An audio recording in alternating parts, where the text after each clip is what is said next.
We have now entered the last 2 weeks of season 12. It's the final countdown. Exactly.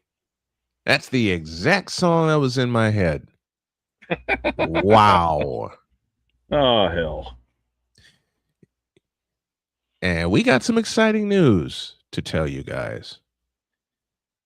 So, let's go. Hit it.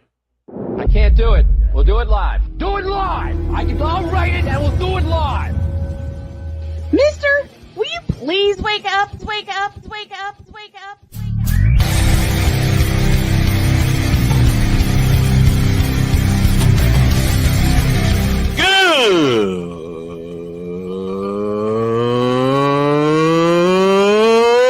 Good morning. Snowman here to all you Brock Purdy and San Francisco 49er haters. Shut up. I got to thank you, Shane. I mean, whatever happened to the games where breaking 100 points was, I don't know, unusual?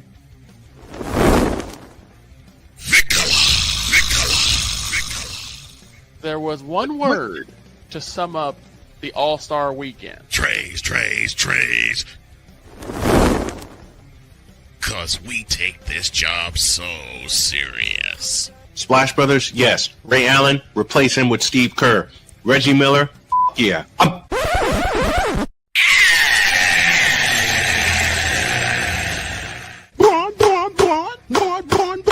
What in the all types of blue hell?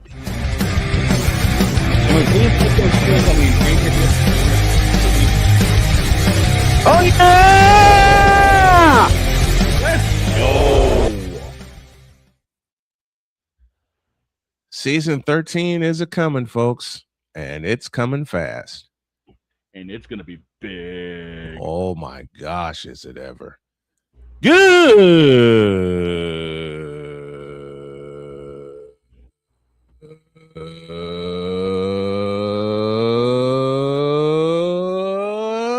morning, and welcome one and all to the fabulous, fantastic football Friday edition of Snowman in the Morning. Glad to have y'all with us. As I mentioned, the last 2 weeks of season 12, and I can't believe I'm saying that. Wild. I can't believe I'm saying that. It's wild considering all, I say it again, all the starts and stops, the beginnings, the ends. I actually, and you remember this, dog, I put the show on ice for 3 months while I was living in LaPorte, Indiana. I brought the curtain down, but the fire wouldn't go away. So right when I came back to Michigan City from my time in Jasper, Indiana, started back up again. Started back up again. That was 2017. Yeah, I remember that. Started back up in 2017. No one never considered the show on ice because I kept running replays of it to keep it alive, you know? Yeah. And here we are heading into season 13. Labor Day starts the 13th season of Snowman in the Morning, and it's going to be huge. More on that to come. More on that to come, absolutely. But for now, Passionate. Come after me. I'm a man. I'm 40. Unflinching. Let's go back to losing. Parking was easier. Unrelenting. They're not going to keep him off the field tonight. Totally. This one has a chance. Dietz.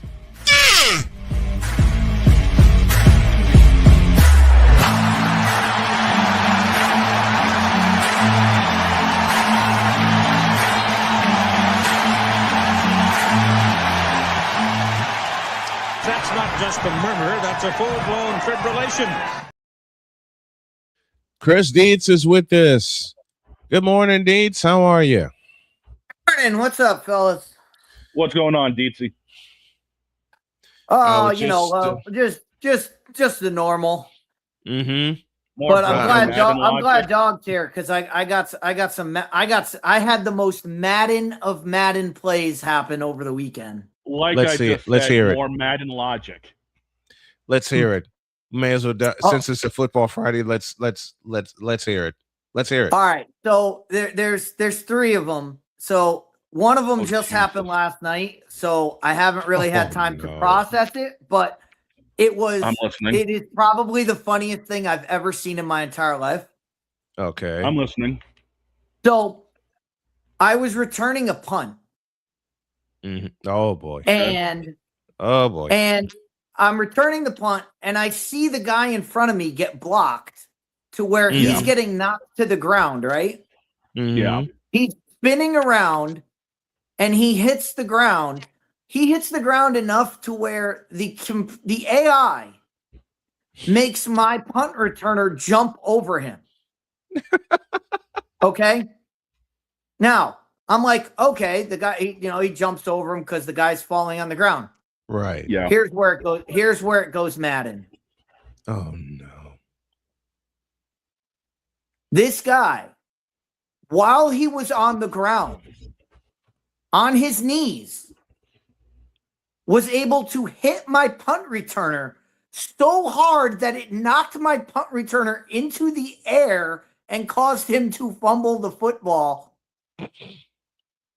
This all happened at the same time. He was knocked to the ground and still hit my guy so hard he flew in the air. BGS, help us here. What? But that's not the worst one. The worst one was actually done by me. Oh no. What did you do? So let me just set this up for you. So I had a 3rd down play where they came out in goal line, so I decided to run a slant, and all my guy has to do is throw it to the receiver. Throw it anywhere near him, and it's a touchdown. Well, okay, so you had the open slant route on the outside. Okay. Instead of throwing to the outside where the receiver is, the quarterback, for some reason, decided to throw it straight down the middle of the field where no one is. No. Oh no. So rightfully, I was pissed off. Mm-hmm. So now it's 4th down, and I'm thinking I should go for it and just do the same play and hope that things work. But I was so mad. I was like, you know what? If I don't get it, I'm going to be even more mad. So I'm just going to punt it. So I punt the ball, right?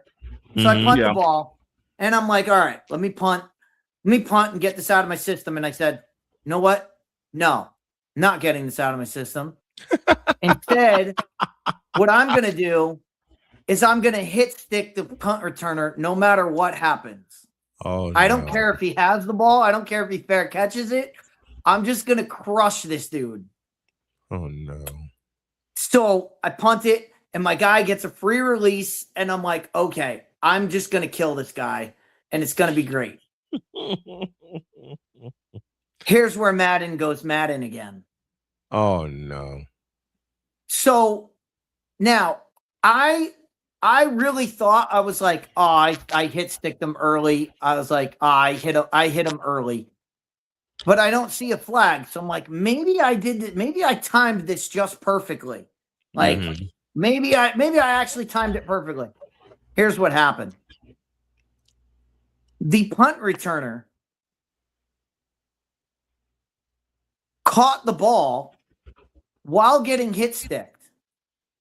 Uh-huh. Not only did he catch the ball, the punt returner was able to catch the ball and break a tackle at the same time.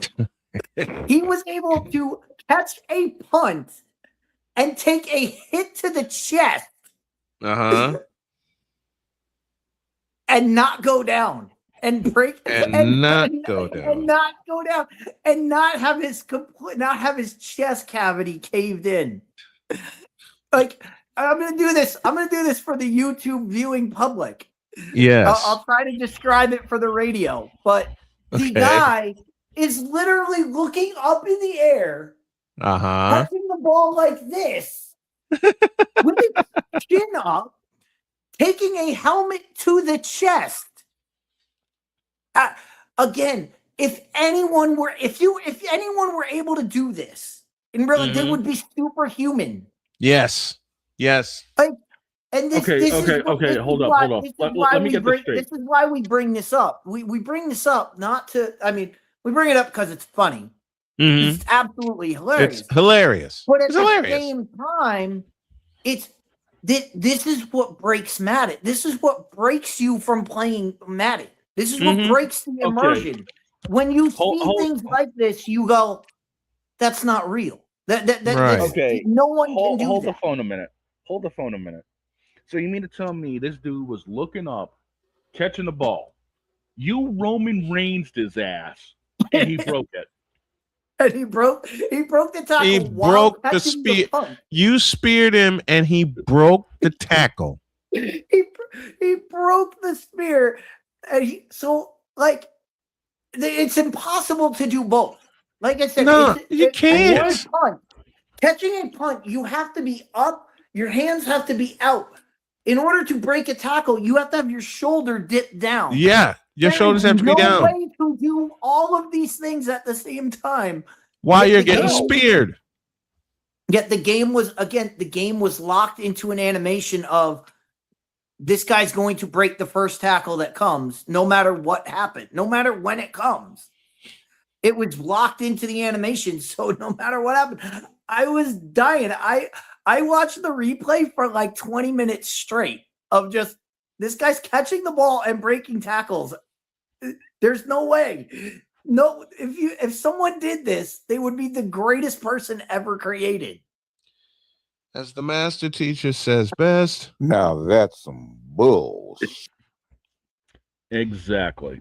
And so honor the late. So that happened. I mean, this is just things that happen. And again, we've talked about it, and people bring it up all the time. Why do you talk about video games? One, because it's funny, and two, because this is what video games are supposed to be. You're supposed to get some kind of like, oh, that could really happen.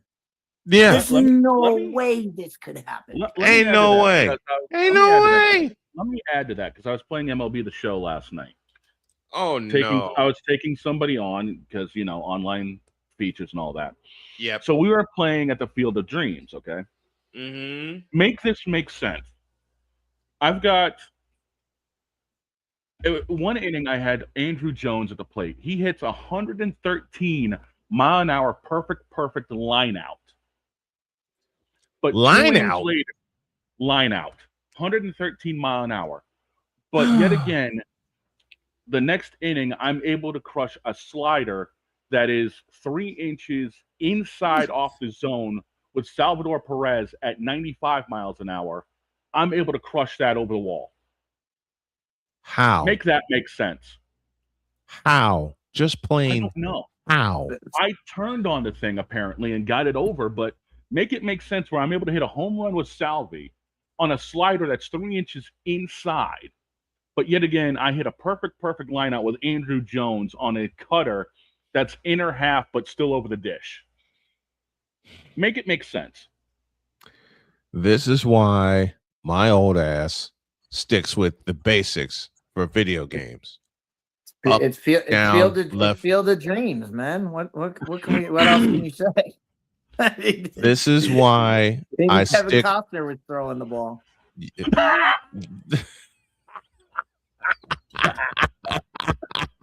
That's some Bull Durham right there. That's both of them. That's Field of Dreams and Bull Durham. Oh my gosh! And the Rookie and all the other Kevin Costner movies. Yep.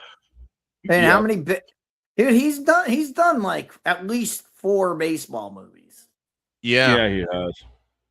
And not the same franchise. Not like Charlie Sheen doing Major League or whatever. Right. 4 completely different baseball movies. 4 completely different baseball movies. Yeah, pretty much. This is why when it comes to, and I love the baseball video games, okay? I do. I love watching them on YouTube. I love watching people play this. I was actually thinking of streaming MLB The Show either tomorrow or Sunday. Go for it. I cannot play these games. I admit it. Being a sports fanatic, being a sports nut, being a sports nerd, I cannot play this stuff because I have been asked. No, change that word. I have been challenged to play those games from some friends of mine. Yeah, that ain't gonna happen. No. I said, why not? I'm old. I'm old and I'm old school. Up, down, left, right, shoot, and jump. That's it. That's it for me. I never even I played one game of Madden and I didn't even finish the darn thing. Why? Because my opponent who was sitting right next to me was flipping all these combos. I just threw the controller down and said, I quit, and I walked off.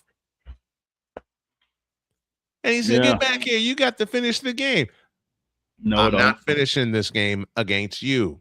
You have obviously played this much longer than I. But we have 3 full quarters. Play the computer. I'm done. That's the only time I played Madden, and that's the only time I ever messed around with PlayStation. That's it. My mother even gave me a used PlayStation. You know what that thing was? A paperweight. When I was living in Gary, and dog, you remember this. I was living in Gary, Indiana at the time. And my mother gave me a used PlayStation. Yep. I put that up in the closet and never pulled it out again.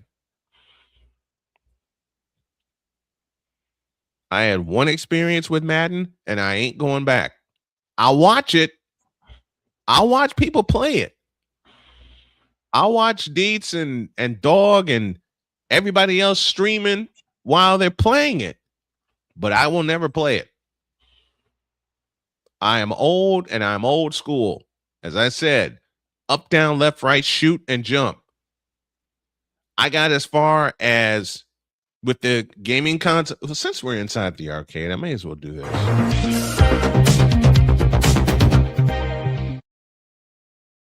Since we're inside the arcade, I may as well do that. Anyone find Aaron Rodgers yet? He still has all our quarters. I think Mike Tomlin took half of them. 17 after the hour. We're pay for them. Yeah, 17 after the hour. We're inside the arcade, and I know we're due for a break because Jody's yelling at me in my ear. Hold on a minute, honey. I got to get this out, and she's laughing. She asked me recently why I have never messed around with PlayStation. Well, honey, now you know why. Because I played somebody on a PlayStation. He was kicking my ass, and I quit. I quit. I pulled. That's the only time in my life, the only time in my gaming life that I pulled a Notre Dame and said I quit.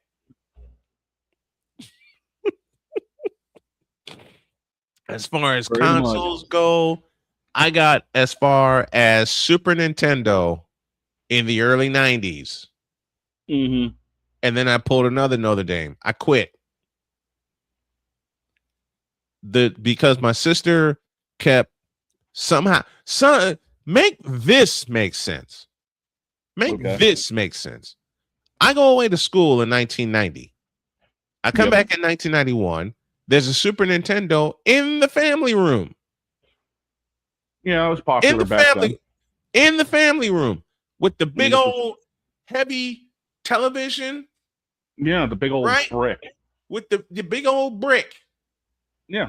That was modern for 1991. Yeah, they had the big old tube and everything's recessed. Everything. Everything. Yeah. This is well before flat screens made its dominating appearance. The big fat brick in the family center. Super Nintendo next to it. I know. I get home from Northeast Missouri State. I see it, but I'm so exhausted from the train ride. I said, I'll play some of it tomorrow to get the school out of my head. Yeah. I wake up tomorrow and I charge downstairs, slide into the family room, and it's gone. What? Let me say it again. I wake up the next day. All I want to do is play Super Nintendo. All I want to do is just wreck Mario Brothers. Wreck Super Mario Brothers. The original. Okay? And they had it on the Super NES. I wake up. I charge downstairs. Mom sees me grab the controller. I slide into the family room like I'm sliding in a home plate. And the console is gone. Mm-hmm.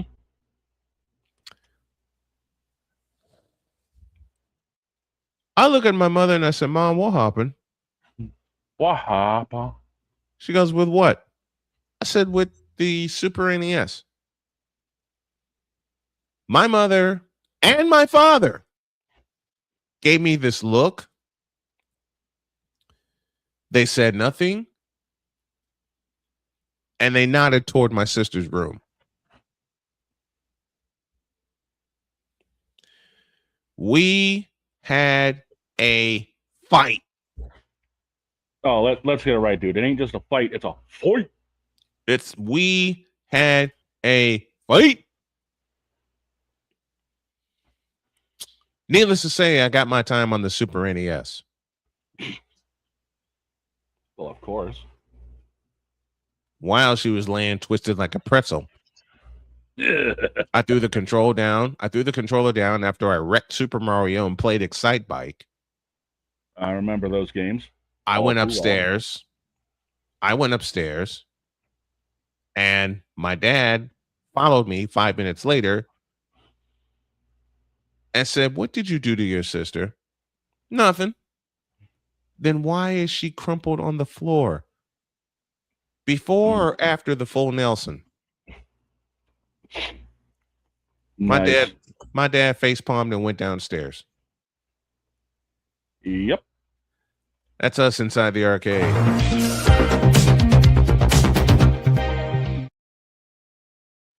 After the break, we'll get down to the business of the Big Ten. To be the champs, you must unseat the champs. Can anybody unseat Indiana? Will Ohio State rise to the top? Many questions will be answered about the Big Ten in a deuce. This is Snowman in the Morning. The original Think Drink is back. Level up with proven ingredients formulated to crush your competition. No gimmicks, no jitters, no messing around. Just high-potency results that keep you moving day or night. There's a new nerd in town, and we came to play. Nerd Focus. Smarter than energy. Here's an important message from the Diabetes Solution Center. Do you like pricking your fingers to test your blood sugar levels? No one does, but it's important to maintain your health. And now, by wearing a small remote device called a continuous glucose monitor, or CGM, you don't need to prick your fingers anymore. It's easy to use and helps you make more accurate diabetes treatment decisions. If you are testing your blood sugar 3 or more times daily, injecting insulin, or using an insulin pump, call the Diabetes Solution Center right now. And if you have Medicare or most major insurance coverage, you may be able to get a new CGM at little to no out-of-pocket cost. Shipping is free, and we'll even bill your insurance company for you. If you are testing your blood sugar 3 or more times daily, injecting insulin, or using an insulin pump, call the Diabetes Solution Center right now to learn how to end the painful finger sticks and get your own continuous glucose monitor, or CGM, at little to no out-of-pocket cost.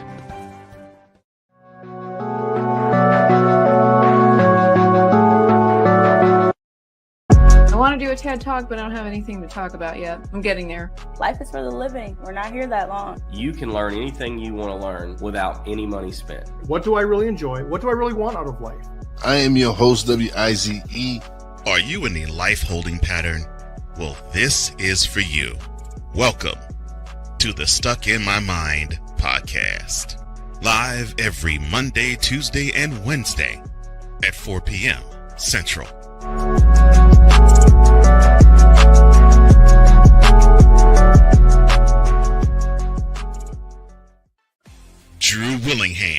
In this case, yeah, you put the blame on Kyle Shanahan for apparently not preparing the team enough for the overtime rules, supposedly. Cole Johnson. Peyton was considered the winner, and he was the darling of all darlings for Gerald. With a special appearance by Tyrone Alizé McDummy. Ain't nobody calling me. Text. Delete! Delete! Delete! Delete! Delete! Delete! Join these two football enthusiasts as they give you Total Football Talk. Live every Monday at 4 p.m. Eastern, 3 p.m. Central on the Sertoba Media and the Comey Media YouTube channels.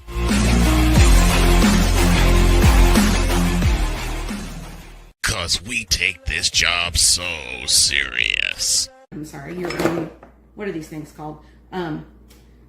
Spices? Spices, thank you. My brain went bleh. What in the all types of blue hell? This is Snowman in the morning.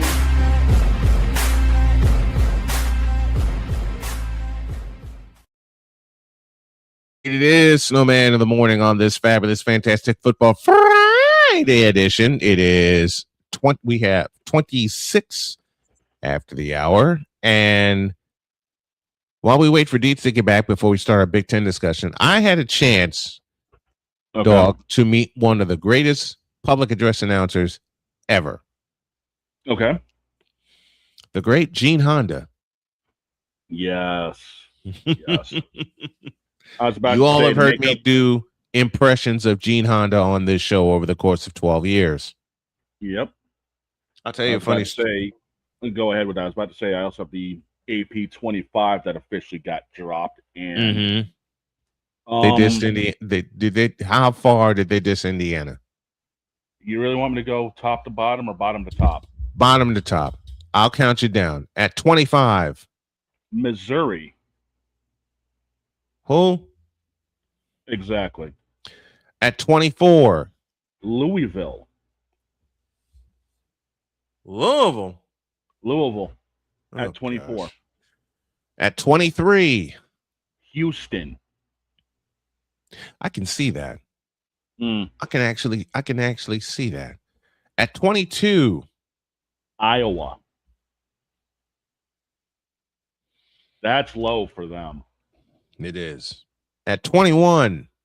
Utah. Yeah, they fell off. Michael's with us, says Mendoza needs to sit the year out and learn from Kirk Cousins. Good morning, fellas. Good morning to you, Michael. And I say the opposite. I say you give Mendoza the keys right now. Why not? I mean, everyone's going to throw a pick six early in their career. It's going to happen. Oh yeah, even the greatest have done it. 21 was Utah. At 20. Hizzle's not going to like this because it's Tennessee. Oh, they're right where they belong. Mm. They haven't had like a really, and Pizzle ain't going to like what I'm going to say, but he's also going to agree with what I'm going to say. Tennessee has not had a great season since 1998. Peyton Manning, anybody? When they won the national championship. Yeah. Bro. 19. SMU. Oh, boy. The Pony Express lives on at 18. Penn State. That's a lie. Shouldn't be ranked. They shouldn't be ranked. After they tanked last year and somehow still got in the ball game, I ask this as well. What in the all types of blue hell? Penn State still lives, even minus James Franklin. At 17. Washington. We'll see how they fare. 16. It's the maize and blue of Michigan. Michigan. All right, at 15. There is no 15 because there's a tie for 14th.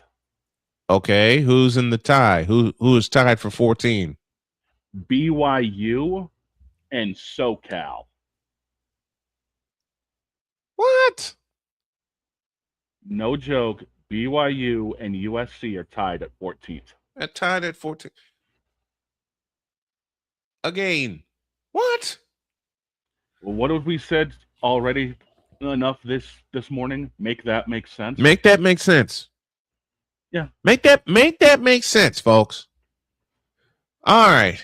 At 13. Alabama. Get the ever-loving. I'm not joking. Alabama. No at swearing. 13. No swearing. I'm reading a rule up here that my wife wrote. No swearing. Okay. At But ain't 12. that just a, I know. At 12, Texas Tech.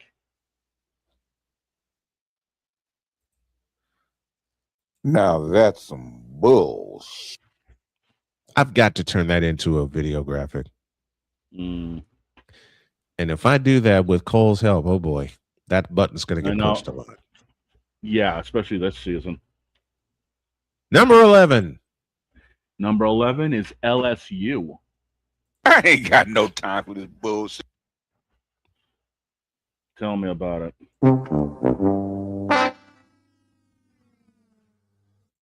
Finally found that button. All right, here we go. Into the. It took me 3 days to find that button. Nice. In its clear form. Form. Okay. Here we go into the top 10. At number 10. Oklahoma. Do you see where the bias is with the NCAA right now? SEC. Yeah. Okay. Completely underneath Big Ten, because the next 9, you're going to see a very heavy Big Ten involvement. All right, here we go. Oklahoma Number at 9. 10. At number 9. Ole Miss. I can see that. Yeah. As far as they went, as far as they got to the semifinal, I can see that. And they have Trinidad Chambliss returning this year. Number 8. Texas A&M. Oh, hell no.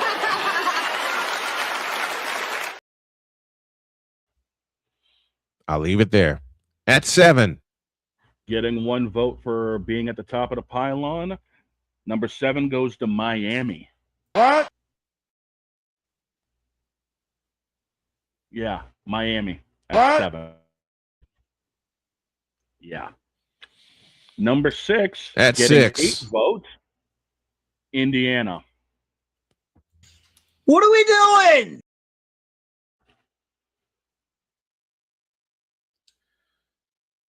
You mean to tell me The reigning that champion. the reigning and defending national champion Indiana Hoosiers, who ran the table last year, beat Ohio State, Alabama, Oregon, and Miami, beginning with the Big Ten championship, and they're only at number 6? What? Yep. Chris, What in the all types of blue hell? you know, Dietz said something. When I first had Dietz on, and we ripped apart the top 25 for the very first time, and this is after me begging him not to get me kicked out of Starbucks because I was laughing so hard. I now understand, Dietz, 9 years later, why you don't do a top 25. I was about to say, you ain't even heard the top 5. yet. Hold on. Because this top 25, all I got to say is, Now that's some bullshit. because how do you rank the reigning national champions below number 1? How? Like I said, you ain't even heard my top 5. You ain't even heard the top 5 yet. Okay. Well, I can say the line that almost got you kicked out of Starbucks. When we were talking about the top 25, and you said, what do you make of the top 25? I said, it'll make good toilet paper. Well, trust me, that's top 25 right there. That's all. It gets all the top 25. I remember that. That's the exact line that had me laughing so hard I was crying and begging him not to get me kicked out of Starbucks, because that's one of those lines that came out of absolutely nowhere when we first teamed up. It's total garbage. A top 25, And that's why I don't do a top 25, and I won't do a I don't do a top tier list. No. Until I usually wait until at least week 5 when I've seen every team at least 3 times. When I've seen the teams at least the bulk of them at least twice at minimum. Yeah, because we do. How do you rank again? How do you rank Indy? I mean, you say Indiana's at 6. Okay, they ranked Indiana at 6. I would guarantee the reasoning is, well, they lost Mendoza, they lost Cooper, they lost Kalen Black. You know, they have a lot of turnover on defense, and we don't, and the pollsters don't trust the Indiana recruiting. And it's like, okay, they lost Fernando Mendoza. They replaced him with Josh Hoover. They replaced him with a guy 2 years ago who led the NCAA in passing yards. So, well, I mean, it's not like they're bringing in some freshman kid who's 18 years old and just coming out of high school. They're bringing a kid who's played 3 years at TCU under Sonny Dykes. And Indiana's a very pass-heavy offense. I mean, this is what we got. And then they lost Amari Cooper. Okay. They got Charlie Becker. They're replacing him with Charlie Becker. They got Charlie who had Becker. Probably the biggest catch of the year against Alabama. Had another huge catch in the national championship game. Like 2 of them. All this guy does is make big catches. He had one against Ohio State. Check that. He had 2 against Ohio State, which kept the clock running after Ohio State missed a field goal wide left. He had a big catch against Alabama, which was the first touchdown of the game. He had 2 more against Oregon, and then y'all know what he did against Miami. He had like 170 yards against Penn State when nobody else was catching the ball. So it's not like they're just replacing Cooper with a better version of Charlie Becker next year. Indiana is going to be okay. They're going to be fine. Indiana's going to be fine. I was about to say, are you ready to be pissed off with the top 5? Because let's have it. This is absurd. Okay, Number 5, Texas. This is Phil. At 4. The Golden Domes themselves, Notre Dame. I quit. That is blasphemous. That is blasphemous. How dare you? How dare you say such a thing? Notre Dame. Nope. How the hell? Okay, keep going. Number 3, Georgia. Makes sense. I can see it. That makes more because they got sense than any of these other teams. Yeah. Georgia at 3 makes sense because they tangled with Ole Miss 3 different times. Twice. I beg your pardon. Twice. At once 2. Once in the hedges and once in the Superdome during the playoff. Okay. At 2. Oregon. Yep. Which means number 1 getting 40 is Oregon, and I already know who number 1 is. Getting 40 votes for number 1 themselves. The horseshoe. The horseshoe. State Buckeyes. You are at 4. What do you notice? What do you notice about the top? What do you notice about the top 5 teams? Big 10 heavy. Just go through it. Ohio State. Super Saiyan's coming back. Oregon. Dante Moore came back. Gunnar Stockton at Georgia. Gunnar Stockton. And Notre Dame has Carr. They have Carr coming CJ back. Carr. Basically freshman of the year last year. And so Texas they're expecting him to and then build Texas on has his career. And then Texas has Arch. And number 5 has Arch. So that's what this poll tells you is, hey, these guys had quarterbacks last year, and they have the same quarterback coming back. That's all this poll tells you. I'm not going to repeat my wife's words when she found out Indiana was ranked 6th in the preseason poll. I am not allowed to repeat that. Sixth is not bad for a team. I know. Team, the way Indiana is, and the way Indiana is not. They're not a blue blood. Right. They're not. Right, they're not right. somebody who you can. I mean, you couldn't pencil that. You couldn't write them in pen last year. Every game you were talking about. Well, maybe they can get here. Maybe they can get here. They survived Iowa because Iowa's quarterback got injured in the fourth quarter. Mm-hmm. I mean, there were times where Indiana was questioned last year. So it makes sense that the lifelong people that do the polls, if you've watched the polls, you know, anytime there's a breakout team, they're going to fall. They're going to fall the next year because they don't believe in them.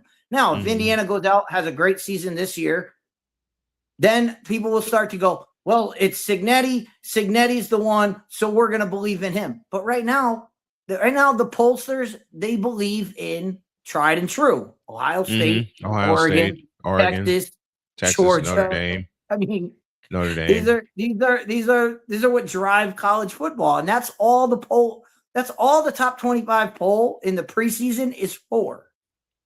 Because it's good toilet paper. What are you basing this on? You basing this on how guys looked in spring practice, like in the spring game?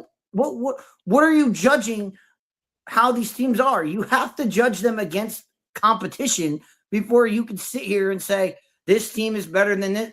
This team X is better than Y because X played this team and Y played this team, and this is how they played out. Till we get that, all of this is meaningless, and all of this is just to set up weeks 1 and 2. It's to set up the television schedule for weeks 1 and 2 to tell you this is a big game because number 1 Ohio State is playing number 5 Texas. That's all it's for. Yeah. And to be honest, if you don't know Ohio State versus Texas is a big game, you shouldn't be watching college football anyway. You should be doing something else that you like, because you don't like college football. And it's in Texas this year. It's in Texas. I mean, that's all it is. It's all marketing propaganda. That's all this is. What did you say? It's good toilet paper. Exactly. Preseason top 25. Let's take a break. When we come back, we'll go through our games of the year in the Big Ten, including November 7th when Dietz and I have a fight in Evanston, Illinois. That's going to be Iowa. Go Cats. Back after this. This is Snowman in the Morning. SeatGeek is the ticketing app for fans like Boomstick Lady. No free throw is safe from the roar of her sticks. SeatGeek helps her find a seat in the direct eye line of the shooter so she can sit where her boomsticks make the biggest boom. Everybody okay? SeatGeek handles the tickets to sports, concerts, and more, so fans can fan. During bad weather, driving can become downright dangerous. What's your emergency, please? Trust Battle Vision Storm, the revolutionary glare reduction glasses that turn your sight bright during bad weather at night or during the day. Watch your ordinary vision become extraordinary. Battle Vision Storm uses light optimizing lenses that block blue rays so you see clearly in heavy rain at night or blinding snow during the day. Heavy rain, snow, sleet, or fog can make it impossible to drive. Not with Battle Vision Storm. Get your Battle Vision Storm for only $19.99. But wait, due to rising costs and supply chain shortages, this may be your last chance to get your very own at this low price. There is a strict limit of 4 Battle Vision Storm per order while supplies last. Don't wait, order now. Call 1-800-483-6319 or visit battlevisionstorm.com. So call 1-800-483-6319 now. Whether it's news, the largest egg producer finds bird flu in chickens at a Texas plant, weather, devastating tornadoes rip through the heart of the United States, inspiration, a breast cancer survivor completed the journey of chemotherapy, and now begins a future one of matrimony, or sports. sports. Michael Jordan is shown on a photo with Diddy. LeBron James has a video extolling the virtues of a Diddy party. This has been yet another beating a dead horse presentation. We got you covered. BS3 Network, in association with Comey Media Incorporated, proudly present The Morning Shift with Cole Johnson. Live every weekday at 8 a.m. Eastern, 7 a.m. Central.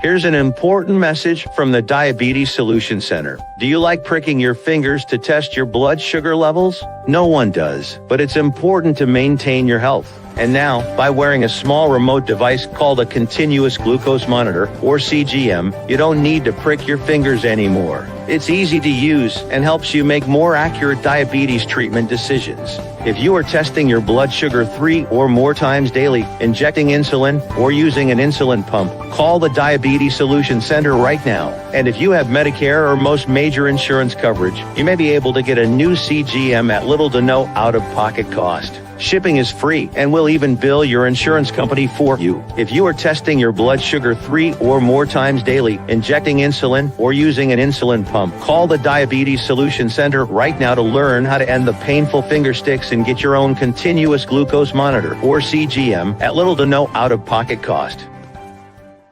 'Cause we take this job so serious. Here, bronsexuals. You fool! What in the all types of blue hell? This is Snowman in the Morning.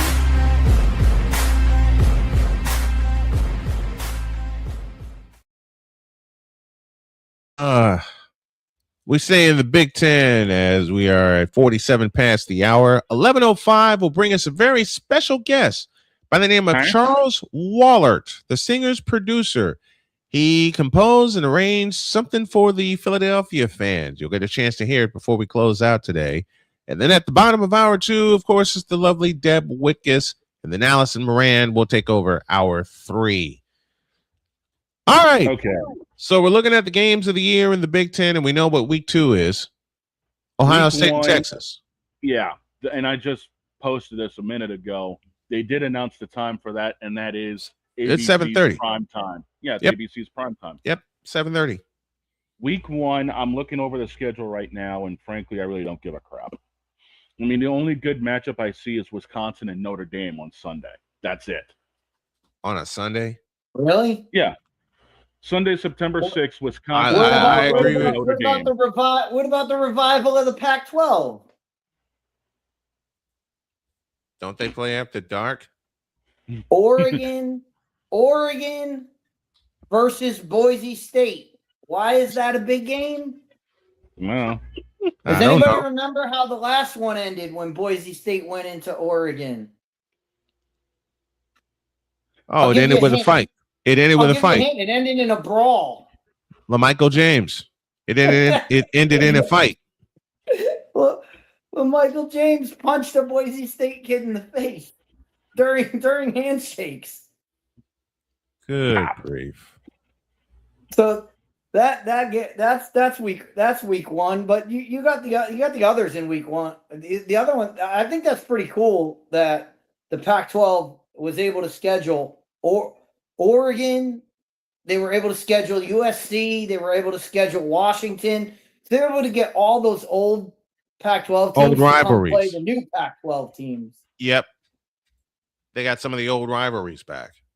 So that's pretty good. But what takes the cake in the Big Ten for week 1? I mean, Dog already mentioned it, Wisconsin and Notre Dame. But of my list, that's it. It's just Oregon, Boise State, and I mean Wisconsin. Until Wisconsin shows they can do anything on offense, I don't think that. I think that Notre Dame game is going to be a wash. Because I agree. Wisconsin's not built to beat a Notre Dame team.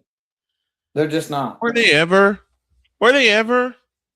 Oh yeah, back in the days of Jonathan Jonathan Taylor, back in the day, back in the days of Barry Alvarez. And they had bell cow running backs, and they had offensive lines that, they had offensive lines where the average weight was like 375. Right. Like back when it literally took a Mack truck to move them. Yep. Yeah. In those days they could hang because they would muddy the water. They would keep the game close. They would run the ball, and they would they would keep the clock moving. They don't have that. They don't have that anymore. They don't have They don't have the hogs to do. I mean, Notre Dame has two defensive tackles that are over 300 pounds. Wisconsin's not going to be able to move those guys. And this okay. San Jose State at USC, and that's supposed to be. Oh my gosh, this is awful. This week one schedule is awful. It's bold, dude. I'm looking at Thursday, September 3rd. Yeah. Oh, geez. No thanks. Yeah. Friday, September 4th. Meh. Nothing major. Now, Saturday, September 5th. Different story. Or is it? Ball State at Ohio State? What am I talking about? Ugh. Tennessee State, Boise State at Oregon. This is the one Dietz was highlighting. Yep. And I might have to put the headset on for it. That'll be a track. 3:30 on 3:30 on CBS. Yeah. Which means Paramount. Are you really? We get a fight at the end of the game. You really going to discount the revival of the Apple Cup? I just don't see Boise keeping up with Washington and Washington State. I'm looking for a time, and I don't see it. Oh, that's going to be 10:30. That's going to be 10:30. No questions asked. Say it again, dog. They moved Washington State and Washington to Sunday, September 6th at 4. They're using it as a lead-in for Wisconsin Notre Dame. Oh, what the Apple Cup? Yeah, NBC is using it as a lead-in. Where's Steve when I where is Steve when I need him? Right here. Oh, hell no! Dietz, you want to know what the absolute late game is on? Hang on, you want to know what the late game is for Saturday? UCLA and Cal. 10:30. UCLA, California. At 10:30 on ESPN. So Northern California hosts Southern California. Yeah. But some of the lines on this. You want an interesting game with a good story behind it? Talk to me. September 5th in what is this? Evanston, Illinois. Ryan Field. No, that's Northwestern hosts and South Dakota State. The very first FBS game for North Dakota State. South Dakota State. It's the Jackrabbits. South Dakota State. It's South Dakota State. I was like, that was a good one. That's South Dakota State, and it's a late game. It's an 8:00 game, which means they're gonna move. And I know the area because Ryan Field is not ready yet.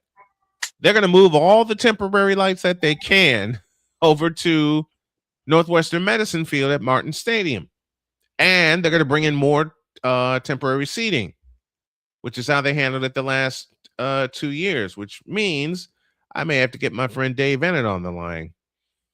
How about we get in because we have the big dog here. How about we get the big dog versus Larry Bird on the basketball court when Purdue faces Indiana State? Purdue and Indiana State. Instead of playing football, they should just do Glenn Robinson versus Larry Bird 1-on-1. There we go. Be a better matchup. That'd be better viewing. It would. Yes, it would. Yes, it would. It absolutely And would. you know, the crazy thing is, boss, you're talking about some of the lines on these games. I'm looking at this right now, and I'm shaking my head because some of these are absolutely atrocious. Since we got Pizzle in the chat, 20th ranked Tennessee hosts Furman. Do y'all want to know the spread in that game? 46 and a half. I'm Tennessee. surprised they even put one. I'm surprised too. Okay. OSU versus Ball. OSU is favored by 50.5. I see it. And the over-under was set at 56.5. I mean, bro. So Ohio State leads 56-0 at the half and then puts the reserves in. They lead 56. They lead 56-0 after one. What are you talking about? Yeah. Looking at some of the earlier games as the big games start on the 29th in Ireland with North Carolina and TCU. But Banks, what are you doing? Yeah. Some of these are just USC favored by 38.5 over San Jose State. What? I'm not surprised. Florida State favored by 31.5 over New Mexico State. Again, I'm not surprised. Even September 3rd, even Rutgers is a double-digit favorite. Well, they're playing UMass. Dude. Yeah, UCF exactly. over. They're playing the worst. They're program in playing. the- They're playing Massachusetts. UCF. Yeah, that's bad. Dude, Minnesota is favored by 43 over EIU. They don't even have an over-under for that game nor the UCF game because they just expect them to blow them out so badly that they're not putting an over-under for it. There's no reason to. Even, oh, God. Arkansas, Pine Bluff, and Missouri. Read that spread. Do I even want to? 54.5. Is that the over-under? Is that the line? That's the line. No. While we're taking shots at the Big Ten, can I take a little bit of a shot at Ohio State here for a second? Go for it. Everyone else is taking some digs. Why not? Okay. Go for it. So here's the issue. So they made their players take pictures for the promotional material. Yeah. They made them take them against a gray back, like the wall in the back is just straight up gray. It looks like concrete. Okay. I'm dead serious. Every single one of these Ohio State shots looks like a mug shot. Now, here's the problem. And here's I where thought the convicts were supposed to be in Miami. Are they wearing shirts and ties? Are they wearing shirts and ties at least? Wait for the punchline here. Transfer receiver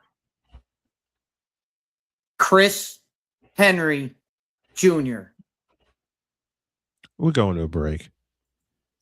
I'm gonna leave it right there. That's the punchline. You can't make this stuff. You can't make this up. The first time I saw it, I was like, really "What is that?" And then I saw the name, and I was like, "Oh my!" And I was like, "Oh God." Yep. Oh, you can't make this up. All right, we got a break, and we got the singer's producer Charles Wallert due after the break and after the ID. Hour 2 coming up. This is Snowman in the Morning. Back in the deuce. Help us. This is Snowman in the Morning.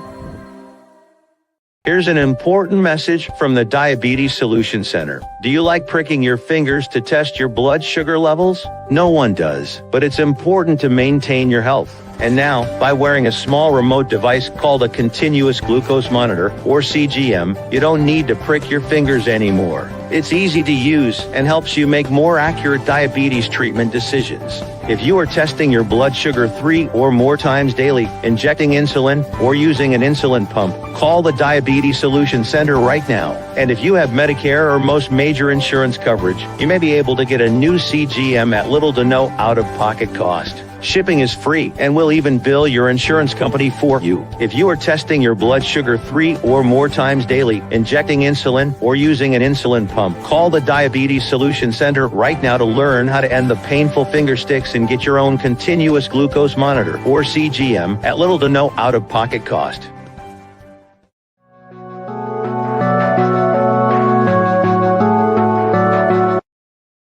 I want to do a TED Talk, but I don't have anything to talk about yet. I'm getting there. Life is for the living. We're not here that long. You can learn anything you want to learn without any money spent. What do I really enjoy? What do I really want out of life? I am your host, WIZE. Are you in a life holding pattern? Well, this is for you. Welcome to the Stuck in My Mind podcast. Live every Monday, Tuesday, and Wednesday at 4 p.m. Central.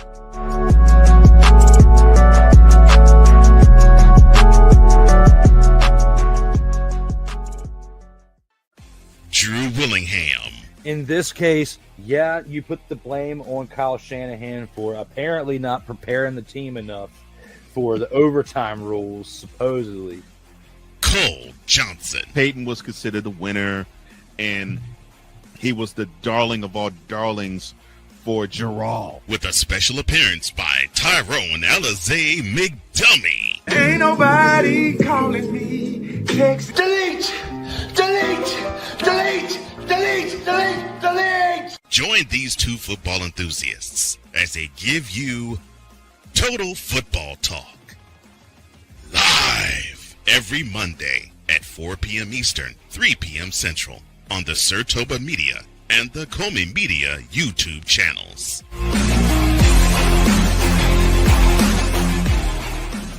Join the transporter to Hades. Your butt and gut becomes one.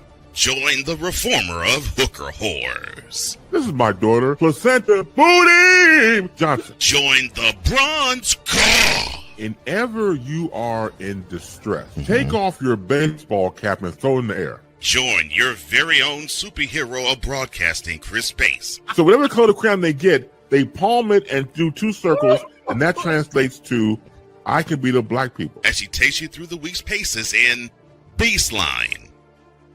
Live every Saturday at 8 a.m. Eastern, 7 a.m. Central, No, Pacific Time Zone people, just stay asleep when this is on live and just catch the recording. Oh, I'm sorry. Exclusively on the Chris Bass YouTube channel.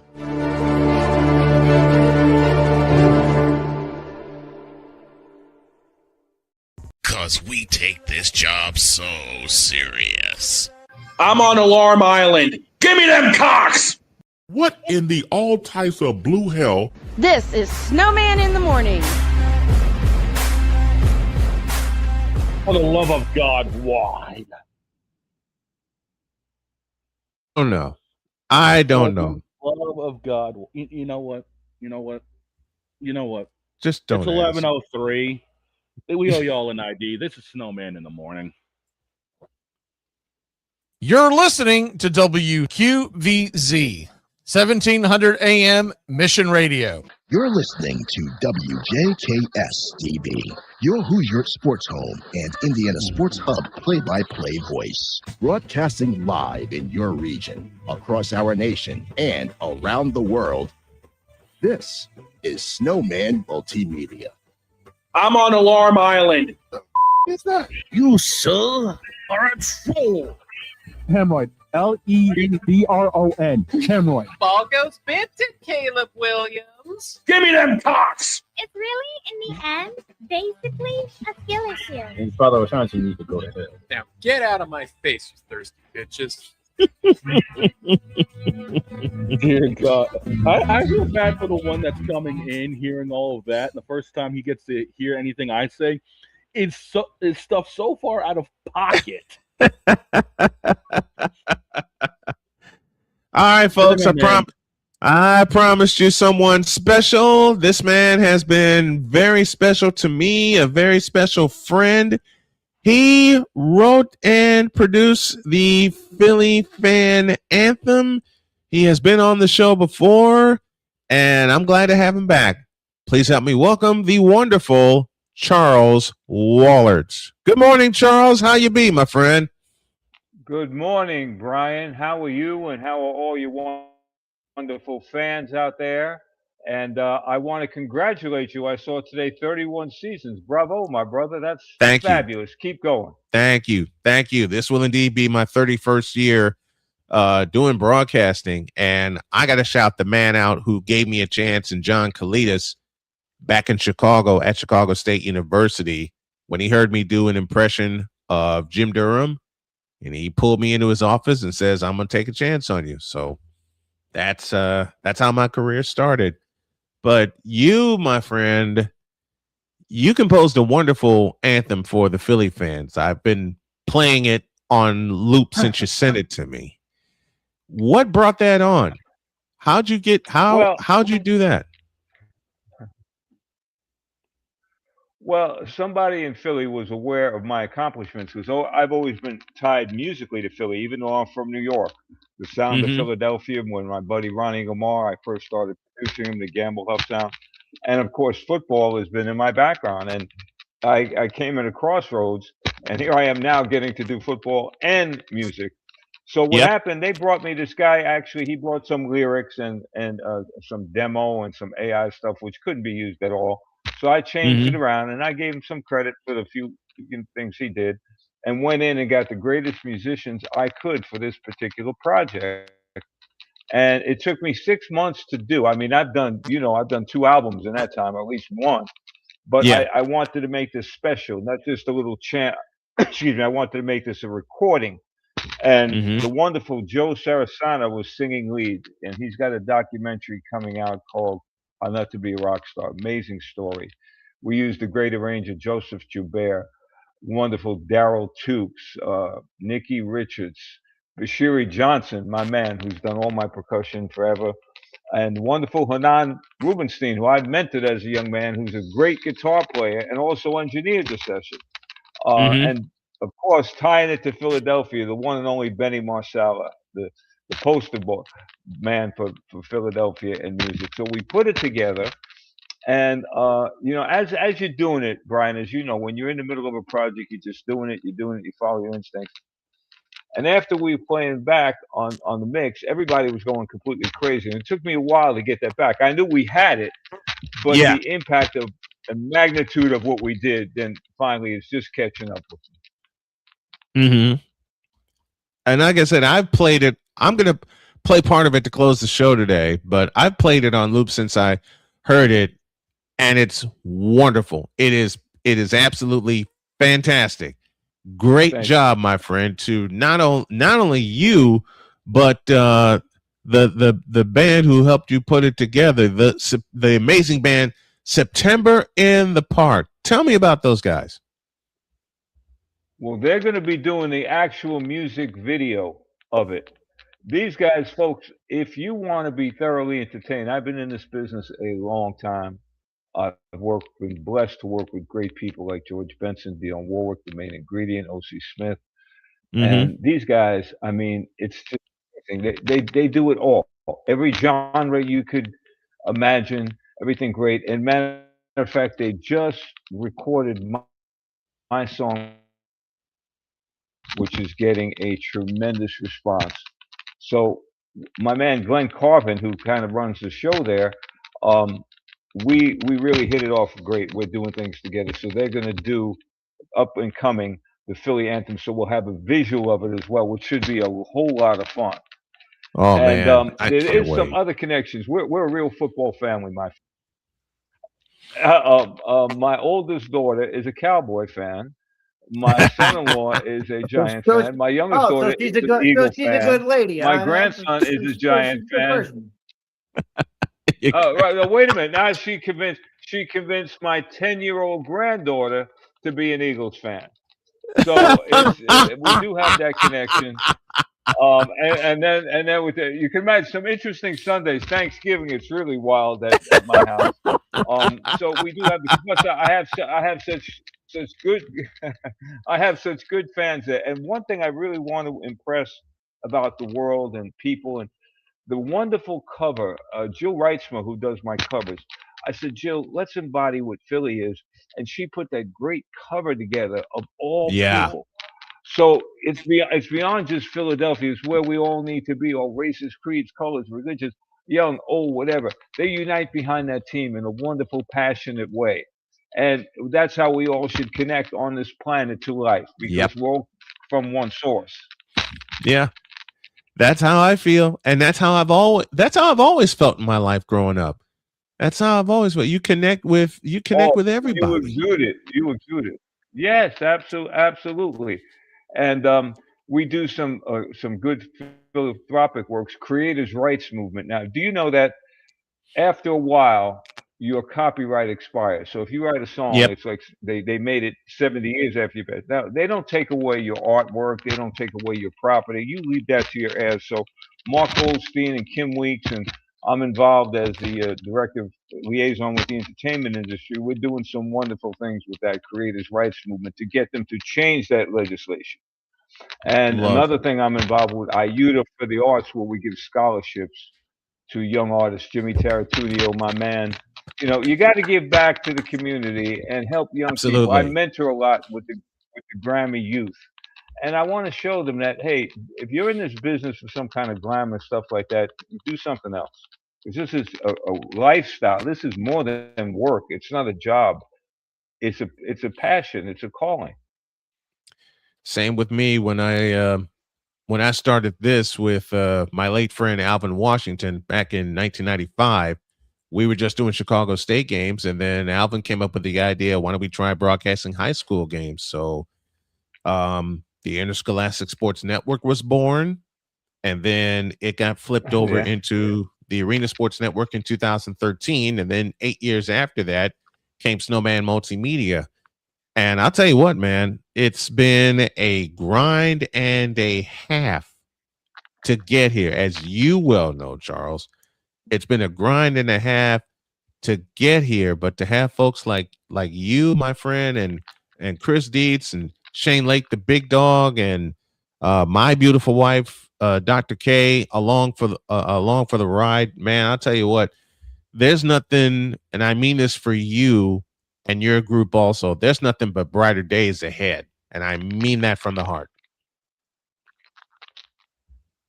Well, absolutely. And all what we've been through that's our experiences we needed to be. You know, you got to keep going. I have a very special person that reminded me with something that they put in their communication that said there's always a way. And it's true, you know, and you gotta keep going. And we connect through the music. And wow, well, to be with sports. And Brian, you know my background. I worked for the Giants as a kid. And of course, you know my relationship with the Jets, what you could talk about. And with Broadway Joe and those guys. my man. Till this day, my dear, wonderful friend. Oh, by the way, it so happens as Hanan and I were finishing the mix in the studio, just finished. We're at the board. The phone rings. It's Joe, and I put him on speaker, and. You know, so a lot of people ask me, what does your buddy feel about the Eagles? I said, well, you know, their colors are green and white. What can I say? But he's real happy because he's a Pennsylvania guy, you know, so he grew up in Pennsylvania. But he's a big supporter of my music and always has been. And we are here as well, my friend. Like I said, y'all need to hear part of that anthem. I will play it to help close out the show today. And man, you have an open invitation to jump on with us, whether to talk music, whether to talk football. I mean, you have an open invitation. This is Charles Wallert, the singer's producer, joining us here on this Friday edition of Snowman in the Morning, in the region, across the nation, and around the world. No matter what fan you are, you need to be a fan of this man right here. The replay will come out right after the show, so I'll make sure your segment gets circulated to everyone. Jillian Rietzma, I think I pronounced that right, says, love you, Charles Wallert. So we know the fan club's going to be coming in. But Charles, you're absolutely fantastic. You're a wonderful friend. I love you dearly, and thanks for hopping on the show today. I truly appreciate you, my friend. I truly do. Anytime, and 31 more plus on your fantastic show. Football and music, Thank you. We're here. God bless you. God Take bless care. you. Thank you, Charles. Thank you, Charles. Thank you. Was that not cool? Yeah, it was. You want to know the coolest part? What's that? He's got all these family members. He's got Giants fans. He's got Giants, Cowboys fans. Cowboys, He's got Eagles fans. Notice, no Commanders fans, no Redskins fans. None of that in there. Well, I bet you the next time. Wait a minute. I bet you the next time I bet you the next time he comes on, he'll find a couple of Redskins fans. I bet you that. Listen, if anybody that I know personally can connect music and sports, we just talk to him. The podcast will be out after the show. And Jillian, thank you so very much. It is Rietzma. I just remember a tight end by the name of Jay Reamersma who played. I think he played at Michigan and he played in the NFL, and that kind of connection with the name pronunciation was there. We're going to talk some more football. Thank you to the great Charles Wallert for stopping by. We'll do a break, and when we come back, we got more football stuff to talk about. Boise State and Oregon again? Oh boy. Back in the deuce. This is Snowman in the Morning. The original Think Drink is back.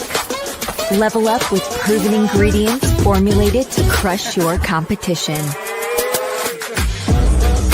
No gimmicks, no jitters, no messing around. Just high potency results that keep you moving day or night. There's a new nerd in town, and we came to play. Nerd Focus. Smarter than energy. Here's an important message from the Diabetes Solution Center. Do you like pricking your fingers to test your blood sugar levels? No one does, but it's important to maintain your health. And now, by wearing a small remote device called a continuous glucose monitor, or CGM, you don't need to prick your fingers anymore. It's easy to use and helps you make more accurate diabetes treatment decisions. If you are testing your blood sugar 3 or more times daily, injecting insulin, or using an insulin pump, call the Diabetes Solution Center right now. And if you have Medicare or most major insurance coverage, you may be able to get a new CGM at little to no out-of-pocket cost. Shipping is free, and we'll even bill your insurance company for you. If you are testing your blood sugar 3 or more times daily, injecting insulin, or using an insulin pump, call the Diabetes Solution Center right now to learn how to end the painful finger sticks and get your own continuous glucose monitor, or CGM, at little to no out-of-pocket cost.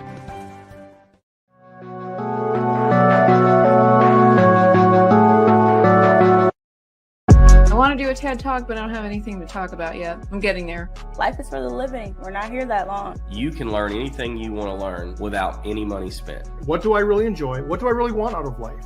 I am your host, WIZE. Are you in a life holding pattern? Well, this is for you.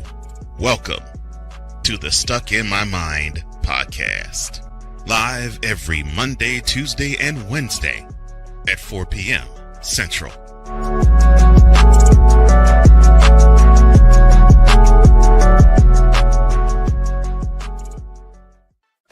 Drew Willingham.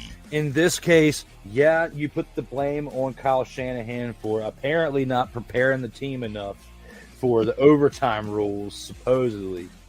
Cole Johnson. Peyton was considered the winner, and he was the darling of all darlings for Jarrell. With a special appearance by Tyrone Alizé McDummy. Ain't nobody calling me. Text delete, delete, delete, delete, delete, delete. Join these two football enthusiasts as they give you Total Football Talk. Live every Monday at 4 p.m. Eastern, 3 p.m. Central on the Sertoba Media and the Comey Media YouTube channels.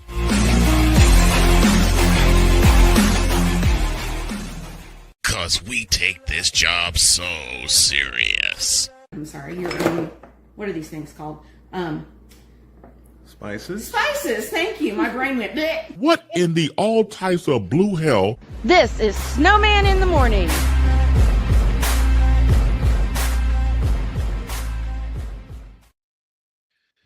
Oh my Lord, that's going to come back also. Snowman learns to cook on a budget each and every week before our feature play-by-play game on the Snowman Multimedia Sports Network and Snowman Multimedia. Thank you to Gina, who says happy Friday at Snowman Multimedia, and co-hosts have a great day. And to use my Gene Honda voice, Jillian Reitsma joins us as well when we had Charles Wallert on. And right on cue, and Dietz, I blame you for this. You had to open your whole mouth and say, notice, no Commanders / Redskins fans. As soon as we went to break, Charles shot me a message saying, in-laws are Commanders fans. So the NFC East is fully but that covered. makes it even better. That makes it even better. They don't even get mentioned on there. It's oh my gosh. Deb Whitcas due in 9 minutes. We'll be coming back from a break then. And we're celebrating. This is national. Yesterday was National Radio Day. I'm making it National Radio Week. I don't care what other people say because I've been hanging with these fellas for almost 13 years. Victor and I have been friends for 25 years. You just met one of my best friends in Charles Wallert. He hangs out with us. Darrell Owens, who was supposed to appear today. We got our schedules mixed up. You'll see him in an episode of Mike to Mike very soon. And I may as well go ahead and let the cat out of the bag. There is a fellow in Chicago by the name of Jonathan Hood, who is an ESPN radio host along with my other good friend, David Kaplan. Yep. And he has something called Under the Hood with Jonathan Hood. Well, I got an email from that young man, and it reads as follows. Dear Brian, thank you. Got to do it right. Got to do it right. It reads, as I said, I got an email from one Jonathan Hood who asked me, did I let the cat out of the bag yet? And my answer is no. We're still hammering out logistics, but the letter reads as follows. Quote. I would like to personally thank you for agreeing to become a part of Under the Hood with Jonathan Hood. It is my pleasure to officially welcome you to our team. We sincerely appreciate your willingness to share your knowledge, perspective, and unique voice with our audience. Now, listen to this. Beginning September 8th, Under the Hood with Jonathan Hood is proud to partner with Snowman in the Morning as an official affiliate program of our channel. As part of this partnership, Snowman in the Morning will be featured as a regularly scheduled program airing across the Under the Hood platform while also being promoted through your various social media channels. We believe this partnership represents an exciting opportunity to expand our reach, provide compelling sports content to our viewers, and strengthen both of our brands. We are confident that your experience, insight, and passion for sports will make Snowman in the Morning an outstanding addition to the Under the Hood family. Thank you again for your trust and partnership. We look forward to building something special together and welcoming your audience to Under the Hood with Jonathan Hood. That just came to me yesterday, and I better do this. Close quote. Yeah. I got that. We have been, oh hell, we're not flirting around with Zebo TV anymore. It's going to happen, and I think it's going to happen on Labor Day. So that's coming back. That's coming back. Mosaic TV is flirting with this. I've got 5 internet radio stations that are going to be launched Labor Day week. JKS is relaunching. You've also got those other 12 we were talking about. Yep, we got the Sports Nuts Network headed by my good buddy Brandon Keeler, and we got Tiger Nation 95.5 KFCE in Terrell, Texas, coming aboard. We're gonna be busy. Which Tigers Nation are we talking about? The Tigers down in Terrell, Texas. Jillian says, "How awesome! Congratulations! Thank you, Jillian. This has been years of work, my friends. Years and years of work. This has been all the stops and the starts, the people we've had on the show, and to some of the people that we've lost during the airing of the show. And one person that I have to pay homage to is the late great Alvin Washington, who was my road dog for some 25 years before health problems got both of us. And I'm just so sad that he's not here to celebrate season 31 with us. He got as far as the silver season, the 25th year, and then his health started to decline. So, Vindog, this is for you also. This is also for my dad, my mom, who stuck by me and said, go get it. My dad, who he said, Jillian, take a listen to this. My dad said something to me.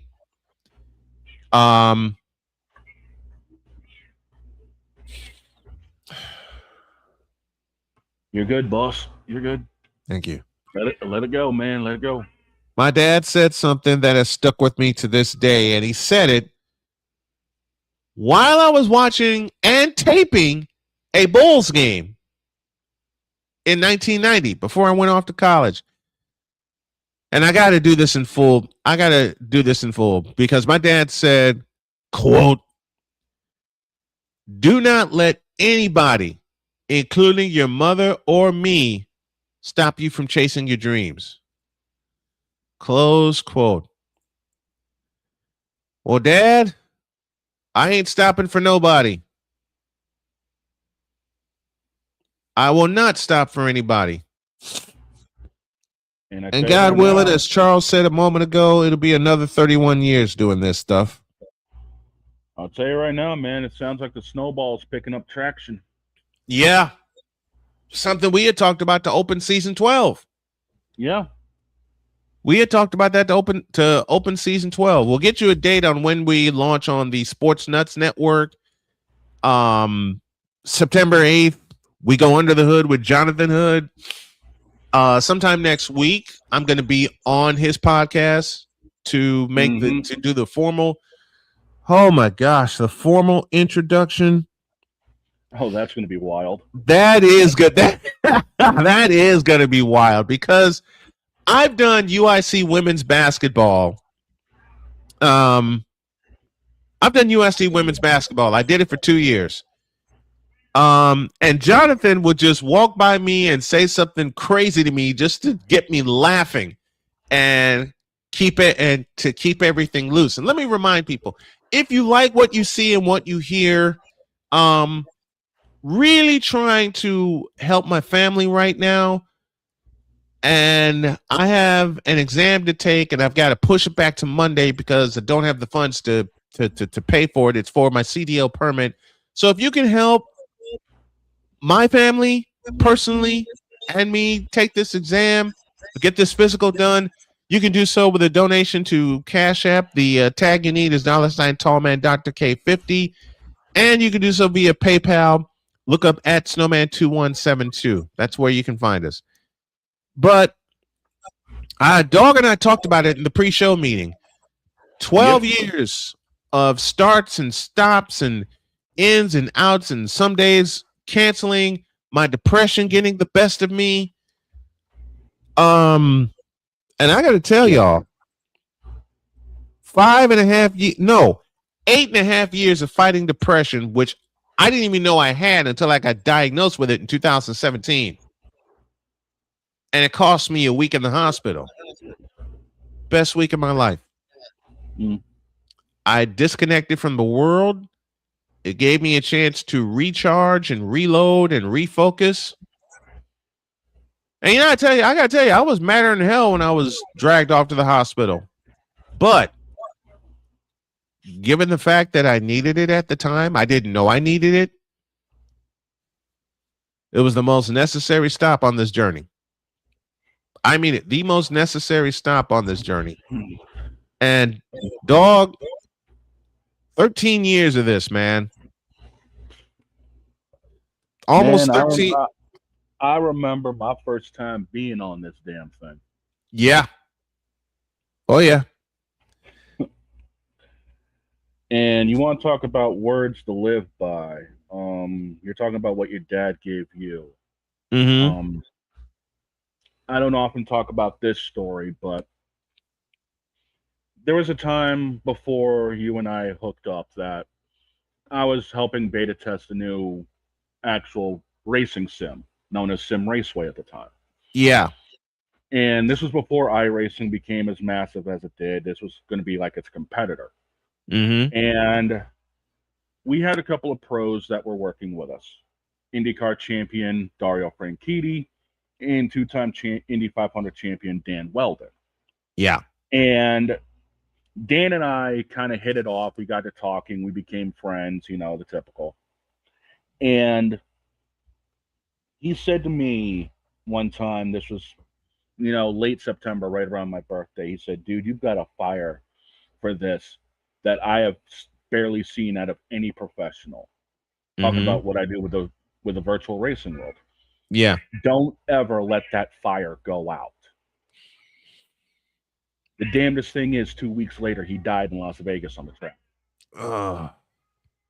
And those words have stuck with me, which is why I put so much into doing what I do, whether it's on the virtual circuit or now doing my thing here, which is why I take everything we do so hardcore.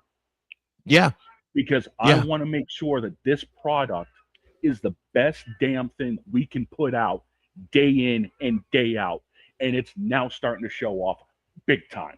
And I can't wait to see where this road goes. Me neither, man. Oh my God, me neither. Woo! Could you imagine if we replaced Pat McAfee? You know what? Why not? The dome. Why not? Take that. Why not? The dome. No one's replacing Pat McAfee. Pat McAfee is basically Pat McAfee network. Yeah, they have bought in hook, line, and sinker. Yeah, they have. But you know something? He's gonna be on Monday Night Football as a Yep. Whatever. But you know something? Screw it. Dude. We'll do what we always do. We make our own. We make our own. And I think we've got somebody joining us now, don't I know. I know. It's Friday. Okay, who's been in my truck again? Not me. It's a football Friday. And we have this lovely lady.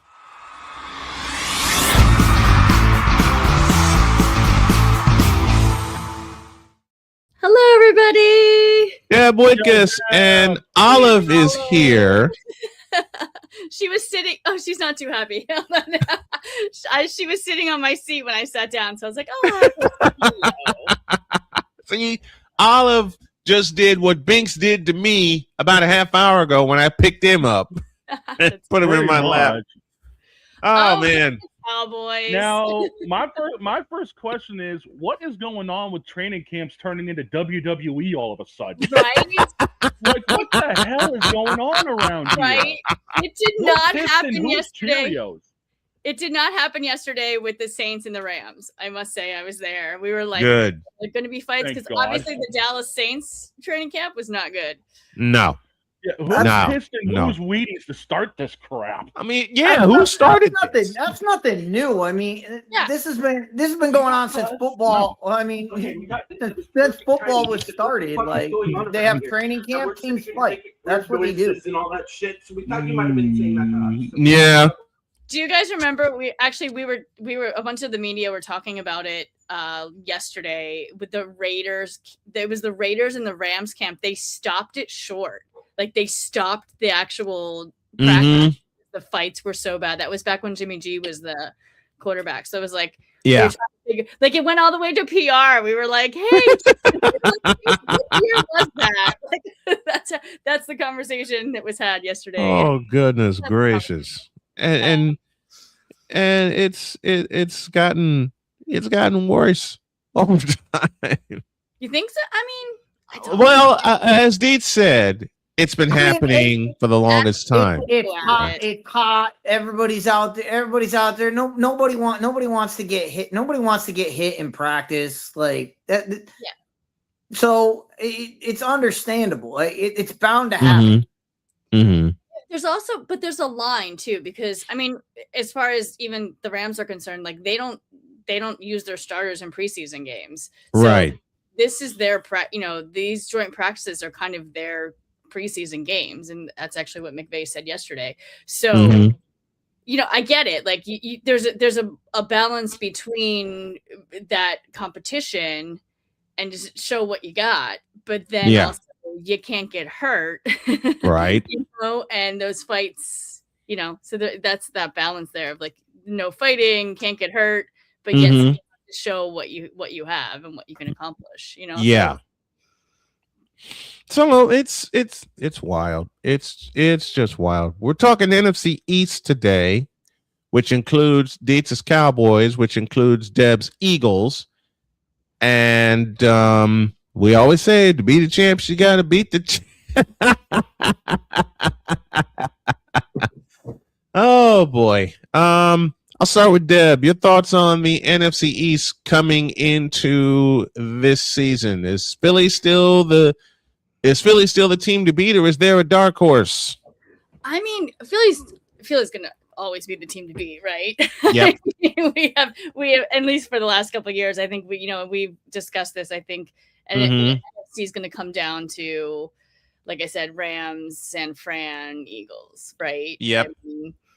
I obviously AJ Brown has moved on. Yep, he's looking good up here in New England. Yep. Important he hasn't talked to Hurts. Still that drama, like people cannot let it go. Yeah. No. That I mean, up here we've let they're it not go. gonna. I don't know about the rest of Philly's y'all. not gonna let it go. Philly takes some time. But I mean, when you got people throwing snowballs at Santa, of course y'all gonna take that this. was to in heart. Come on now. 1970. I mean, I think it was before that, to be honest. So what are we looking at? 50 years has not happened. Yes. Stop that. That was thrown though at some point too. But anyway, excited to see what Devontae Smith had. Obviously, yes. I shouldn't say see what he has. We all know what Devontae Smith has. I'm excited to see him in the wide receiver one position. And I mean, Dallas Goedert's back. Bernard we'll see. I'm excited. One of the fellows on the Eagles, which I had an eye on when he was playing at South Dakota State, was tight end Dallas Goedert. Yeah. And I saw how he played. I saw how he played there. And I said at the time, do not be surprised if he becomes a tight end one with an NFL team in the NFL. And a lot of people thought I was crazy. And I said, no, just watch his film, watch his tape. I watched 2 entire games of South Dakota State and how they used Dallas Goedert, and Philadelphia caught on and they drafted him. And they use him the same way. So with A.J. Brown being gone, how big is Dallas Goedert's contribution going to be, or how much more is he going to contribute to the Eagles offense? I think he's going to contribute. I mean, he had a really good season last season. The season before, he just got hurt. And of course, that's the season I had him on my fantasy. Thanks, Dallas. I think Speaking of which, boss, we need to get that resurrected. Yes, we will. We will. I think he did contribute in a big way last season. I think we'll see even more from him this season. Also, too, I do like his replacement, Eli Stowers. Round 2 of the draft. I like that they did that because Goddard's not going to be around forever. I do like that the Eagles rebuilt the receiver room really aggressively this offseason. Wicks, obviously Hollywood Brown, Elijah Moore, Makai Lemon. Yeah. That's still that stellar pick. One. Although he is slowly but surely, coming back from that hamstring injury, or I think he will be fine for the season. I'm actually seeing his cousin tonight. We're going to a Dodgers game together. I'll try to get the scoop if there's any scoop. Try to get the scoop at Chavez Ravine, right? Deb, the big question. They revamped the wide receiver room. The big question is, will they trust the quarterback to throw the football in the second half of football games? Right. That's a great question. If you're the Eagles, you cannot go an entire half of football without throwing a pass. Like correct. even if you're crushing the Tampa Bay Buccaneers, you still have to throw the football, because when you need it, you need to know that Jalen Hurts can get it done. Absolutely. Yeah, Not and this just is that. brought up to me last week. It's like, is Jalen it? It's always the question, right? Kind of like, is Dak got it? No. Yep. But the better question for me is the Eagles defense going to hold up this year? Yeah. I mean, I do think. Well, as long as they don't spit in anybody's face, I think they'll be fine. Oh my God, that feels like it was like 2 years ago. It was last season, wasn't it? Oh my God. What the hell, Dietz? What the hell? I mean, if Bond is back, he's centerpiece. Yeah. There. I mean, and Cooper DeJean. Dietz, doggone you. Well, let's just hope Nikki Bella isn't distracting Cooper too much. No, they're not together anymore. They split up. He has moved on to a Dallas cheerleader now, I believe. Oh boy. Yeah. And I mean, with Carter, Jordan Davis. I mean, I do think the defense is. I mean, and Vic Fangio bringing it all together. I think it'll be fine. Yeah. Taking a further look in the East, will the Redskins bounce back this year? And if not, why? I'm hoping. I mean, with Jaden Daniels, and it's all about can they keep their quarterback upright? Yeah. Yep. And if he gets hit, can he get up off the mat? I mean, that's what happened last year. Last year, he got injured, and then they brought him back too early, and he got injured again. And then he was done. So if the quarterback's healthy, the Redskins will be fine. Without Jaden Daniels, they have nothing. Yeah, pretty much. And Scary Terry will be back, right? Yeah. Season. Yeah, So, McLaurin will be back. I think Daniels needs to get through this LSU controversy first before anything else. He needs to shut that down and concentrate on playing football, because the season's a couple weeks away and he's still embroiled in that controversy. Yikes. He needs to either let it go or shut it down and then concentrate on what's on the field in front of him. Last but not least, and I know Deb has only a short time with us today, you got the New York Football Giants. Jackson Dart back from an injury. Cam Scatterboo back from an injury. My question is their offensive line. And we've always, as a group, talked about a team's offensive line.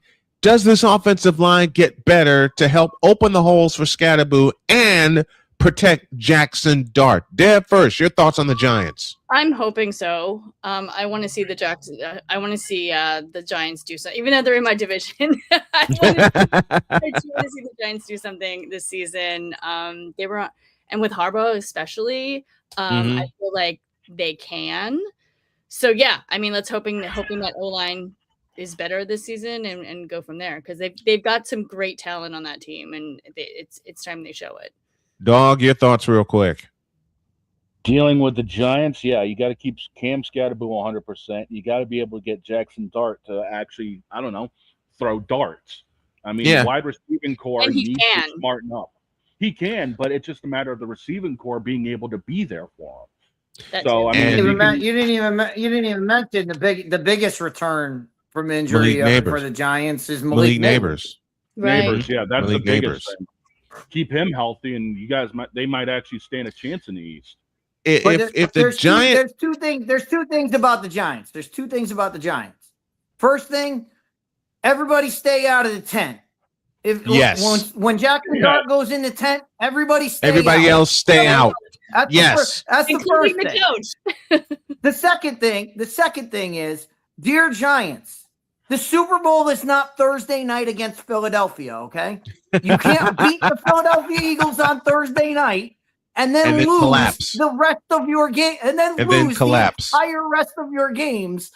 So you got to play the full season. Yeah. They have to do that. That's our look at the NFC East with the lovely Deb Whitcas, and I know she has a short time with us. She's got to take off. She's got an appointment coming up, but Deb, thank you so much, my dear. We love you. Can't wait to talk to you again. We'll see you soon. Thanks, Deb. Bring your boxing gloves to practice. Yeah, bring the boxing gloves and knee pads. We need a break. We just need a break. Allison Moran coming on at the top of the hour. We got a little time to fill before the top of the hour. We're gonna have a little fun. Snowman in the morning, back in the deuce. This is Snowman in the morning. SeatGeek is the ticketing app for fans like Boomstick Lady. No free throw is safe from the roar of her sticks. SeatGeek helps her find a seat in the direct eye line of the shooter so she can sit where her boomsticks make the biggest boom.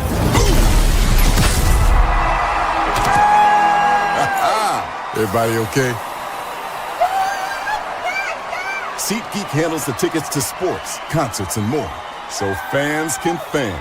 During bad weather, driving can become downright dangerous. What's your emergency, please? Trust Battle Vision Storm, the revolutionary glare reduction glasses that turn your sight bright during bad weather at night or during the day. Watch your ordinary vision become extraordinary. Battle Vision Storm uses light optimizing lenses that block blue rays so you see clearly in heavy rain at night or blinding snow during the day. Heavy rain, snow, sleet, or fog can make it impossible to drive. Not with Battle Vision Storm. Get your Battle Vision Storm for only $19.99. But wait, due to rising costs and supply chain shortages, this may be your last chance to get your very own at this low price. There is a strict limit of 4 Battle Vision Storm per order while supplies last. Don't wait, order now. Call 1-800-483-6319 or visit battlevisionstorm.com. So call 1-800-483-6319 now. Whether it's news, the largest egg producer finds bird flu in chickens at a Texas plant, weather, devastating tornadoes rip through the heart of the United States, inspiration, a breast cancer survivor completed the journey of chemotherapy and now begins a future one of matrimony, or sports. Michael Jordan is shown on a photo with Diddy. LeBron James has a video extolling the virtues of a Diddy party. This has been yet another Beating a Dead Horse presentation. We got you covered. BS3 Network, in association with Comey Media Incorporated, proudly present The Morning Shift with Cole Johnson. Live every weekday at 8 a.m. Eastern, 7 a.m. Central.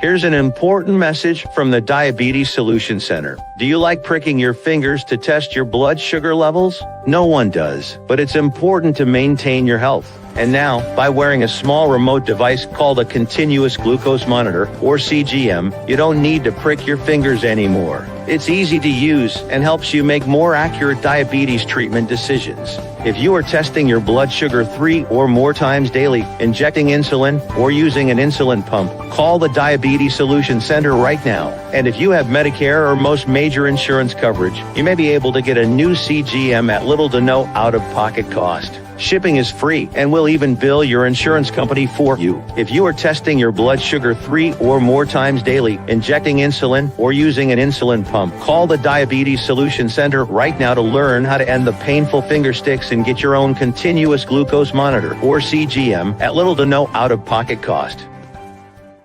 'Cause we take this job so serious. Here, bronsexuals. You fool! What in the all types of blue hell? This is Snowman in the Morning.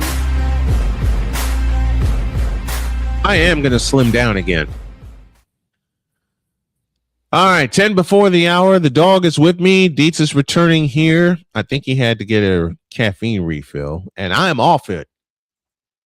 7 full days without caffeine.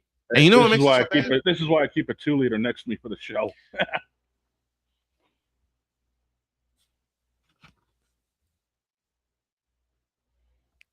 I'm with you. There you go. This is my wife's. I bought this for her earlier in the week, and I'm probably going to wind up buying her another one because she's got to work overnight twice at the end of the month. And I got to share this with you guys about my beautiful wife. Yesterday, she was going to get a nap because, as I said, she had to work overnight. And knowing that, that's why I pulled the White Sox broadcast, because y'all know how I am when I get to raising hell doing my play-by-play. And I didn't want to disturb Dr. K. So I pulled that. I went and took a nap with her. And Jillian says, while on my 3rd cup of coffee. While we're talking, Kat, Jillian, we get it. We get it. Okay? Because when I got to tell y'all, when I first started Snowman in the Morning, and Dietz knows this, I lived at Starbucks. Mm-hmm. Whether it be in Chicago or in Michigan City or even in Dayton, Ohio, I lived at Starbucks. I lived there. And I would come into the house after spending the full day at Starbucks, especially when I was living with my mom at the time, when I was living with my mom. She'll peek in my room and go, "Why are you still up?" I drank some coffee. You don't drink coffee. I do if they put chocolate in it. That'll do it. Damn thing is, I already crushed 2 monsters this morning. I'm about a half a 2-liter in, and I'm still not even close to awake. I know. This is me barely caffeinated. Anyone else would probably be off the wall. Me? Yep. And that's been you as long as I've known you. Yeah, pretty much. Jillian, I have a question for you. What do you usually put in your coffee? Because I do some crazy stuff with mine, as you guys know. Matter of fact, I'm going to stay on the decaffeinated, but I may invoke a game called What Flavor Am I Using? Because they put the pumpkin spice flavor out yesterday. There you go. Oh boy. Hey, speaking of pumpkin spice, we didn't get to talk about this during our Big Ten, and we got Allie coming up so we can talk about Chicago. But Snowman, whose dog did Northwestern kick? Minnesota's. Let me read you something. Saturday, October 31st. Mm-hmm. Northwestern travels to Outson Stadium to play Oregon for a Halloween night. massacre. Halloween, because they're going to get killed in Oregon. Halloween in Outson Stadium. Yeah, okay. So they're like, okay, you get to go play that game. 2 weeks after that, Uh-huh. they are at the Horseshoe. Yep. To face Ohio State. In between, so you're like, okay, you got to go. So you got to go all the way to Oregon. You got to go all the way to Eugene, Oregon, for a Halloween game. That's Halloween. You got to play You got to play the 2 weeks after that on the road. 2 weeks after that, both of them on the road. Yep, so you got to see in between. Oregon. We'll give you something easy. We'll give you an easy one. No. Iowa comes to town. November 7th. In between Oregon and Ohio, I want to know who's Iowa.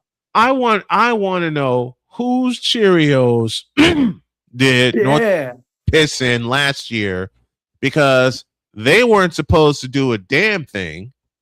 They beat Minnesota at Wrigley Field because Minnesota can't kick, and they wind up not only being bowl eligible but winning their bowl game. So that pissed them off. Yeah, I think what happened was the powers that be in the NCAA decided to say, hey, you know what? We're going to take this new EA College Football 27 and prove that it doesn't suck by giving Northwestern an absolute BS schedule for 3 weeks. And it's brutal. It's a brutal schedule. And Jillian's still hanging with us. Nothing wrong with some pumpkin spice. You know what while we're talking about, you know what I usually do? I usually suicide when I was drinking caffeinated coffee, I usually suicide it with like 2 or 3 different sweet flavors. I did it 2 days ago with pumpkin spice and chocolate caramel. Needless to say, I didn't sleep. But looking at this Northwestern schedule, they host South Dakota State. They get the next week off. It's like the NCAA is saying to them, we're going to prepare you for a bunch of ass kickings. So we're going to give you week 2 off. Then all hell breaks loose because they host Colorado in the last game at Martin Stadium. Then they go see the champs on a Friday night. And then they cut the ribbon at New Ryan Field with another night game, another Friday night game with Penn State. What? With the newly revamped Matt Campbell. Yes. State. And then homecoming against Ball State. I bet you that's going to be an afternoon game. I'm willing to bet you that's going to be an afternoon game. And then they go to East Lansing, I beg your pardon, to play Michigan State. They host Rutgers. And then all hell really breaks loose. Halloween night at Oregon. And by the way, Halloween night in Oregon, how many Chip Kellys are we going to see in the crowd? Speaking of Chip Kelly, the new offensive coordinator at Northwestern.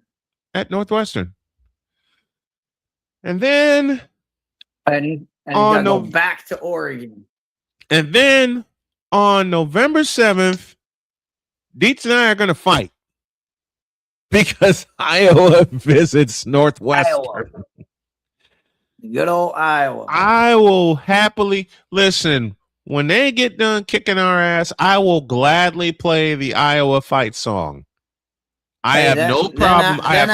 Then after getting a pounding, and it doesn't matter, even if you beat Iowa, you're we gonna got to get go see pounded, Ohio it State. doesn't matter. Then you get to go to. We got to go see we got to go to the horseshoe. And we have not beaten the Ohio State University since 2004. And that came in an overtime win at Ryan Field. Because I remember watching it, and I had a bet with somebody, and she said to me, there's no way Ohio State beats Northwestern. I said, oh, yes, there is. And she says, if Ohio State beats Northwestern, I'll buy you dinner. You're on. So as Northwestern was at the 1 yard line, I, of course, called her and gave her the play-by-play call.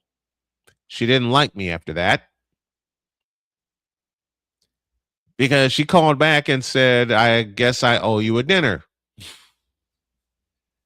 So after Ohio State happens, and then we go to Minnesota, where Paul Allen doesn't have to worry about his drinking bill, and then we host Illinois. For the first time in a while, Illinois and Northwestern are coming off of bowl wins.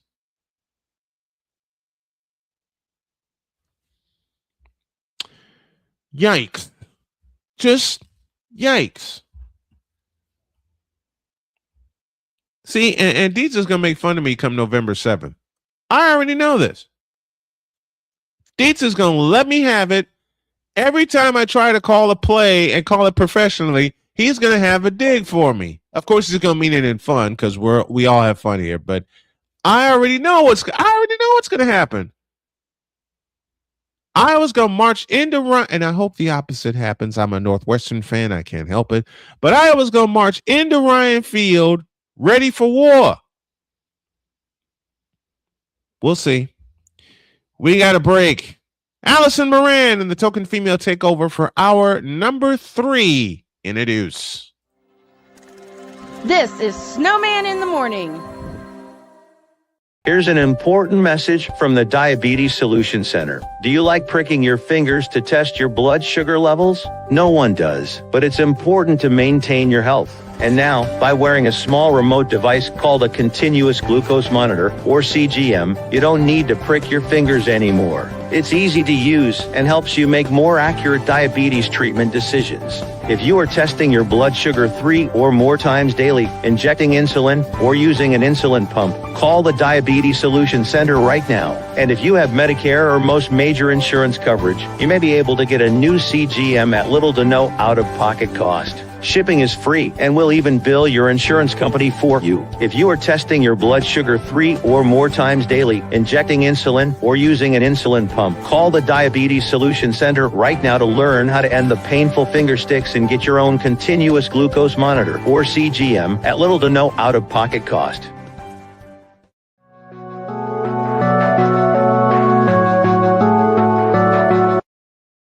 I want to do a TED Talk, but I don't have anything to talk about yet. I'm getting there. Life is for the living. We're not here that long. You can learn anything you want to learn without any money spent. What do I really enjoy? What do I really want out of life? I am your host, WIZE. Are you in a life holding pattern? Well, this is for you. Welcome to the Stuck in My Mind podcast. Live every Monday, Tuesday, and Wednesday at 4 p.m. Central.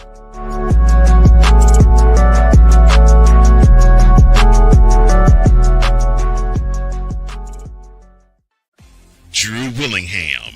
In this case, yeah, you put the blame on Kyle Shanahan for apparently not preparing the team enough for the overtime rules, supposedly. Cole Johnson. Peyton was considered the winner, and he was the darling of all darlings for Darrell. With a special appearance by Tyrone Alizé McDummy. Ain't nobody calling me. Text delete. Join these two football enthusiasts as they give you Total Football Talk. Live every Monday at 4 p.m. Eastern, 3 p.m. Central on the Sertoba Media and the Comey Media YouTube channels.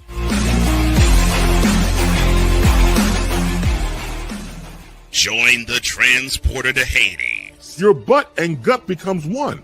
Join the reformer of hooker whores. This is my daughter, Placenta Booty Johnson. Join the bronze car. Whenever you are in distress, take off your baseball cap and throw it in the air. Join your very own superhero of broadcasting, Chris Bass. So whatever color crayon they get, they palm it and do 2 circles, and that translates to, I can be the black people. As she takes you through the week's paces in Baseline. Live every Saturday at 8 a.m. Eastern, 7 a.m. Central, Pacific Time Zone people, just stay asleep when this is on live and just catch the recording. Oh, I'm sorry. Exclusively on the Chris Bass YouTube channel.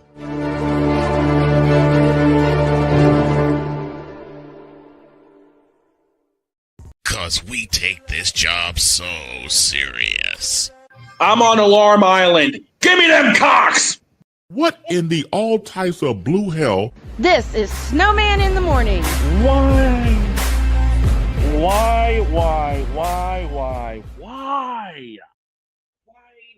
Seriously. Because it fits. That's why. You know what else fits? It's 12:06. It's the lunch hour. This is Snowman in the Morning. We owe you an idea. You're listening to WQVZ, 1700 AM Mission Radio. For me and the Lord, we got to understand it. You're listening to WHDR-DB, your radio home and voice of the Carolinas. Broadcasting live in your region, across our nation, and around the world, this is Snowman Multimedia. To all you Brock Purdy and San Francisco 49er haters. Well, that game sucked. I am cute. The is that? You tripping. Who told this lie? Shut up. Darrell Jones has no brains. His football acumen is the same capacity as Gun Run's moral capacity. We're waiting for Allison Moran to drop by. Fever lost a tough one last night, so they now have officially won 5 out of 6. Yeah, they and it's proven Dietz's theory to be true that whenever it's a television game for the Indiana Fever, shenanigans happen. And there were some big ones last night. Shenanigans happen. They nearly happened in Atlanta. Yeah. I mean, let's be real. And yes, congratulations, Angel Reese, on her record. But there were some nasty shenanigans going on. Yeah, there were. Here's Allison Moran to help us break it down.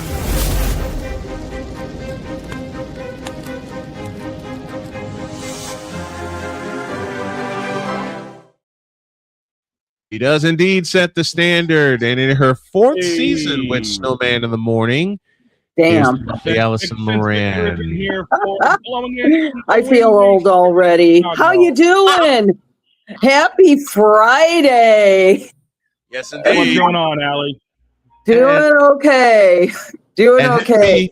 Happy Radio Week to you, my dear. Thank you. Everything that you have done and accomplished, and thanks for allowing us to revive the token female and add the 21st century video twist to it. I mean, we love doing this. I love you guys too, especially you, Snowman. Thank you. Don't tell Jody. No. I'm kidding. Like a brother. Oh, she knows. Yeah. She knows. Okay. Why? Let me begin with this question. Why is it, to borrow from Chris Dietz, that whenever the Fever are featured in an 8 o'clock game, shenanigans happen?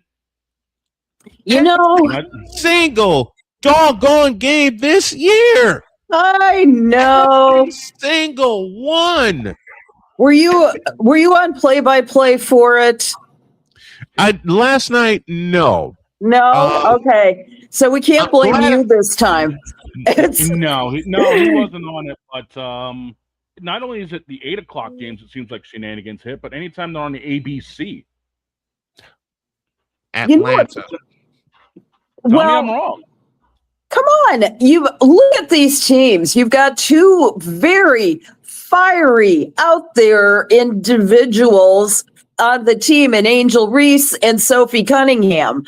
You know, and we've called Sophie Cunningham the enforcer for as long as she's been in the league, and that's just who she is. She stands. She's a preacher. And so then you've got Angel Reese, who finally has her own Mattel Barbie at long last. And we've been talking about that ever since she got drafted. Yep. The thing is, you know, these are two of the most dynamic and passionate teams available. And when they go at each other, damn. That's just how it is. It's like Cubs and Sox fans, you know. Although I did not see no lie with that. It's funny because I've covered both sides of the baseball quadrant, and yes. And the thing is, I've done it as a season ticket holder for the Cubs, as somebody who has been treated extraordinarily well by the White Sox. But man, you get people in the stands; they go crazy. Add a little beer into that, those $20 beers, or the beer baseball bat at Wrigley, and this is what's going to happen. The passion is real, people. It's very real. I've seen games at both places. I've seen games at Old Comiskey Park. I've seen games at New Comiskey Park, and I've seen games at Wrigley Field. I've never had the pleasure of seeing a White Sox Cubs game, although October is still in the picture for both teams. I'll leave it at that. Yes. I've never seen a Cubs White Sox game at either place. I've watched them, and man,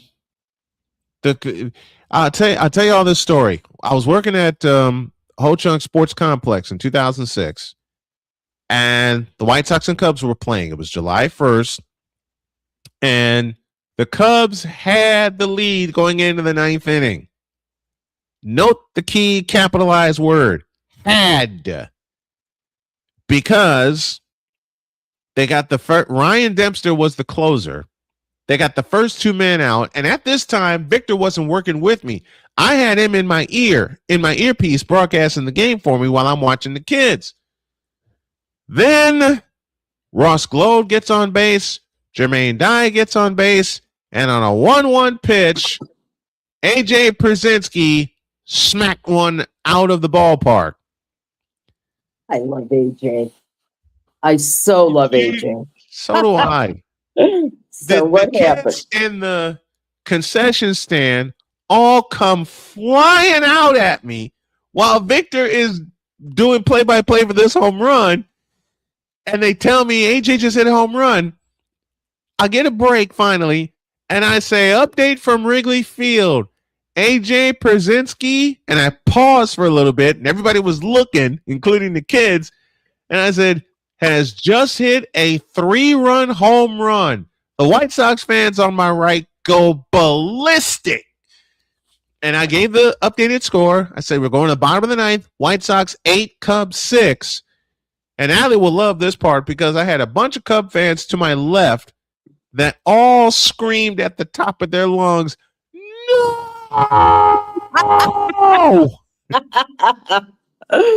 Oh, yeah. That's what we would have done. Later that day, we all were cracking up at the Cub fans and White Sox fans alike. We were hanging out in the concessions when I had a break. We all were cracking up at that. That was awesome.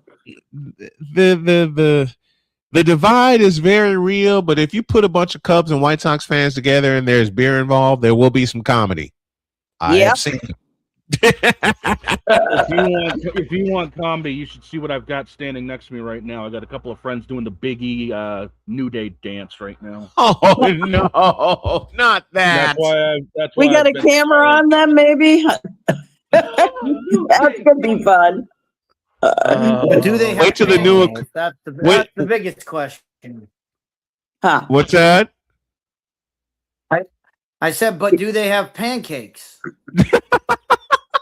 No, they ate them. Exactly. That's the New Day. Exactly. It's the They New Day. ate them. Yes, Can I say one more thing off topic for it.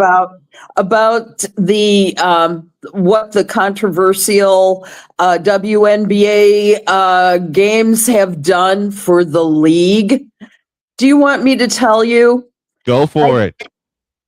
WNBA games on the ESPN networks are averaging 1.2 million viewers a game. I mean, those are unheard of numbers in previous years.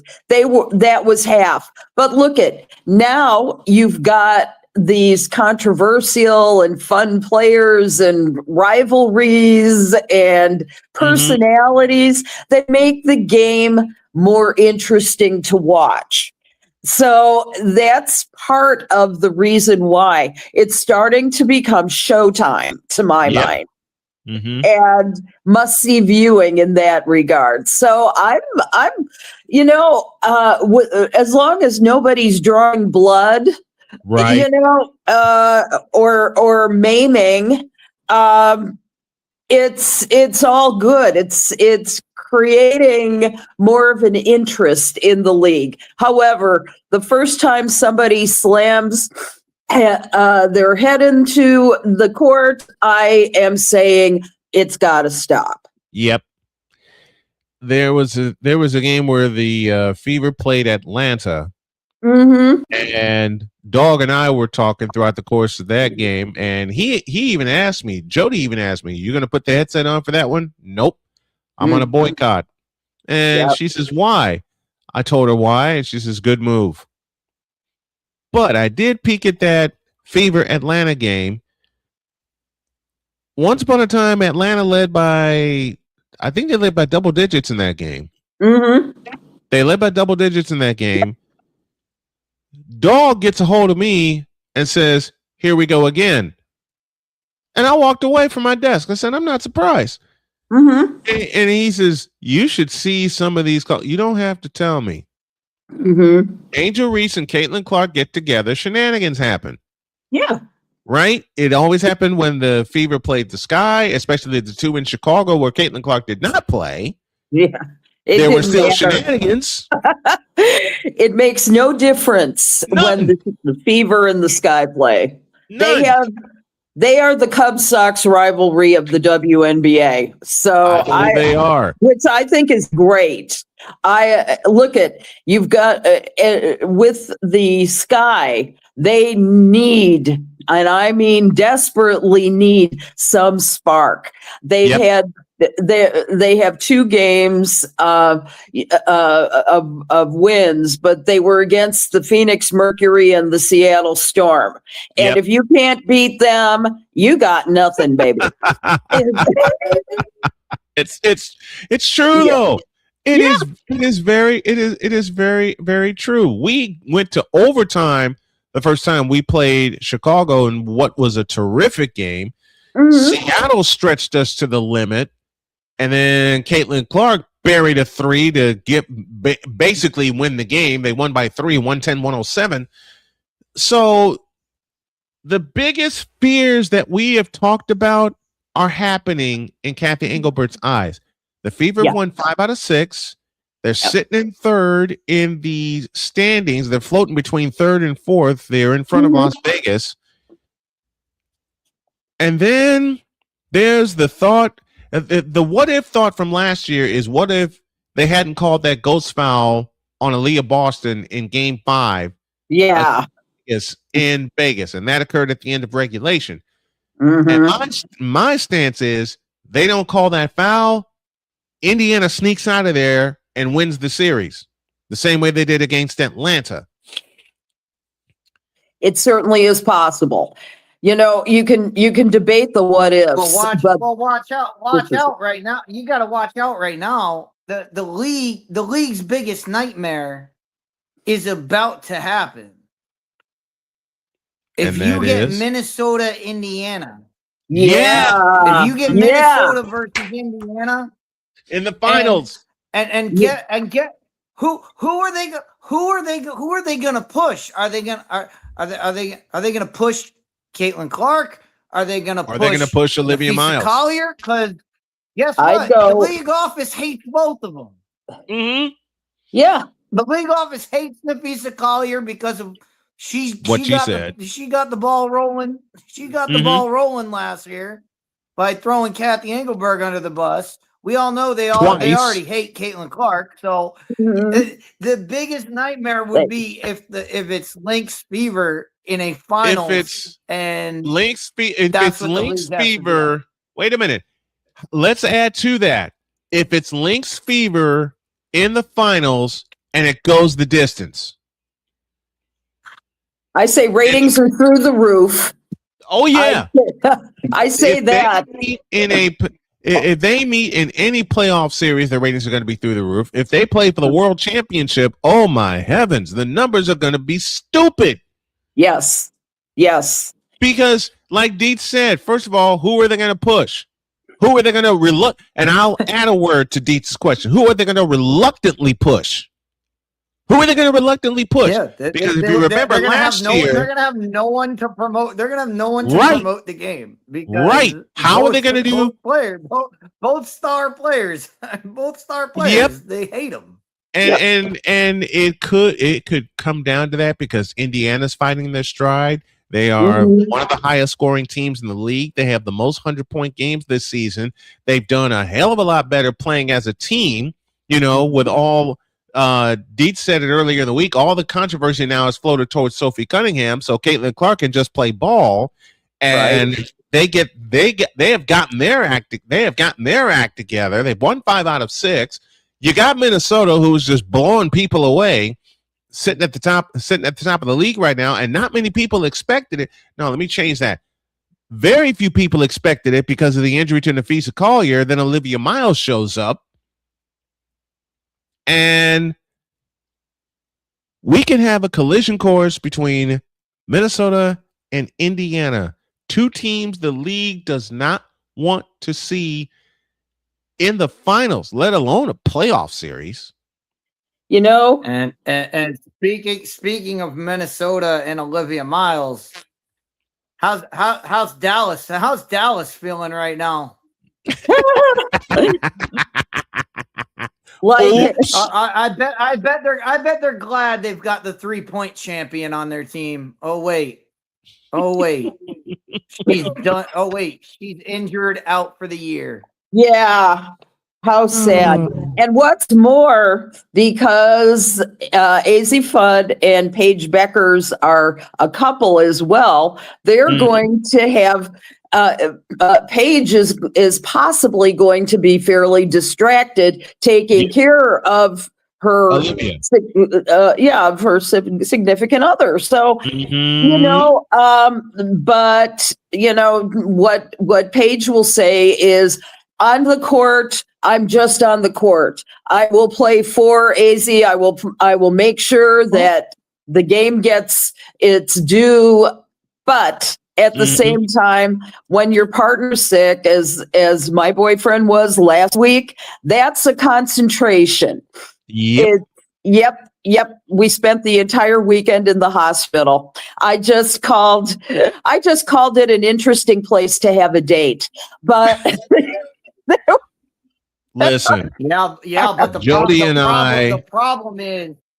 big problem is, I mean, the one you could have had is out there scoring 25 points a game. Yep.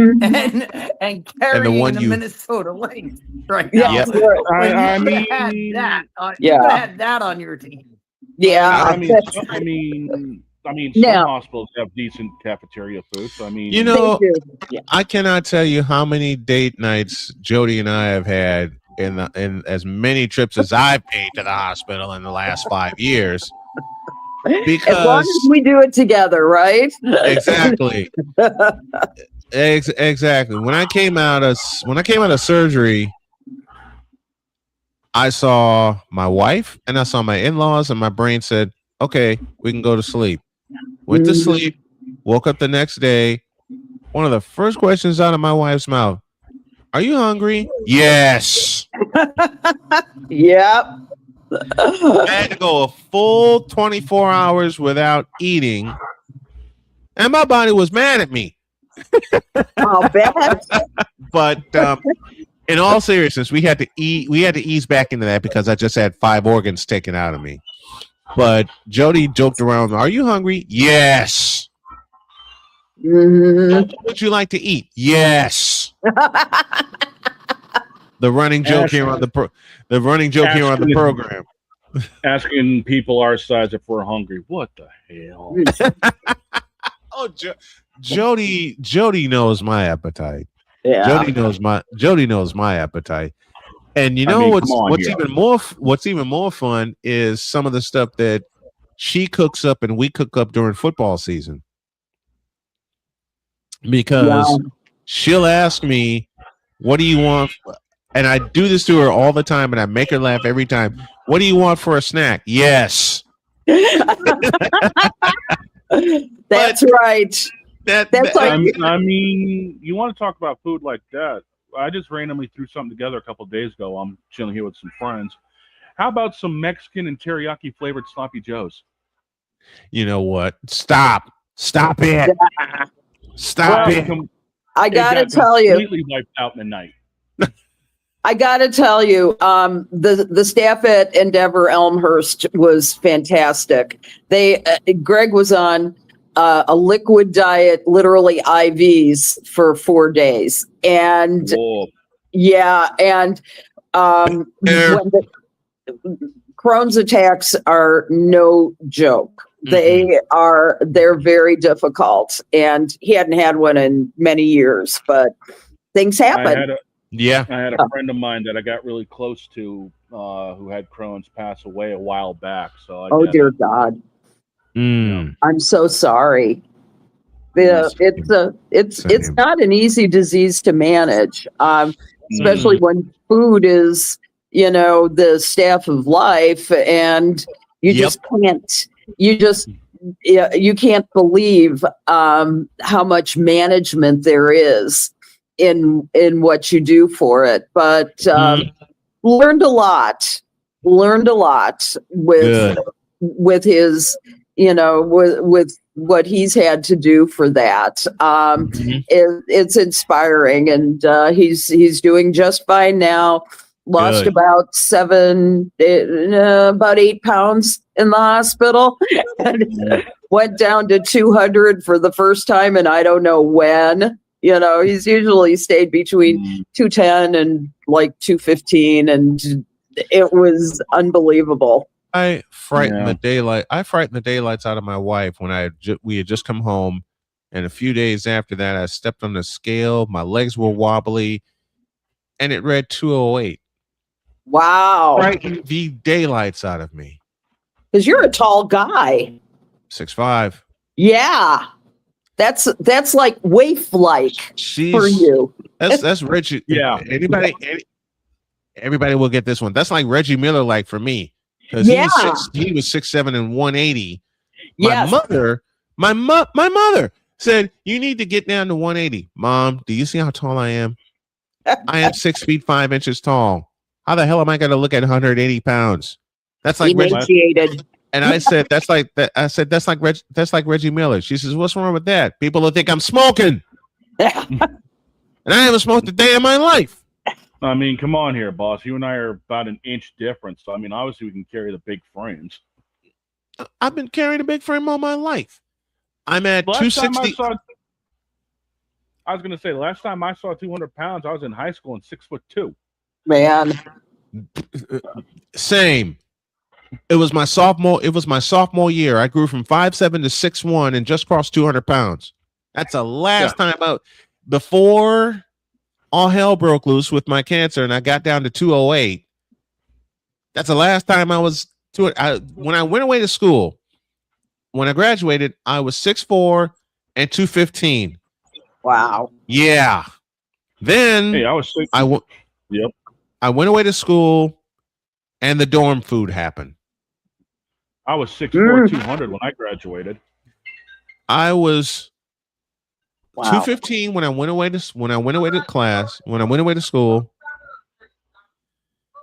And then the dorm food happened. Hit. Yep. And once the dorm food happened, goodbye. The freshman 20, the freshman 25. But you know what you should have done, Brian? You should have done what I did. Get mono. I got mono my freshman year of college at Drake University.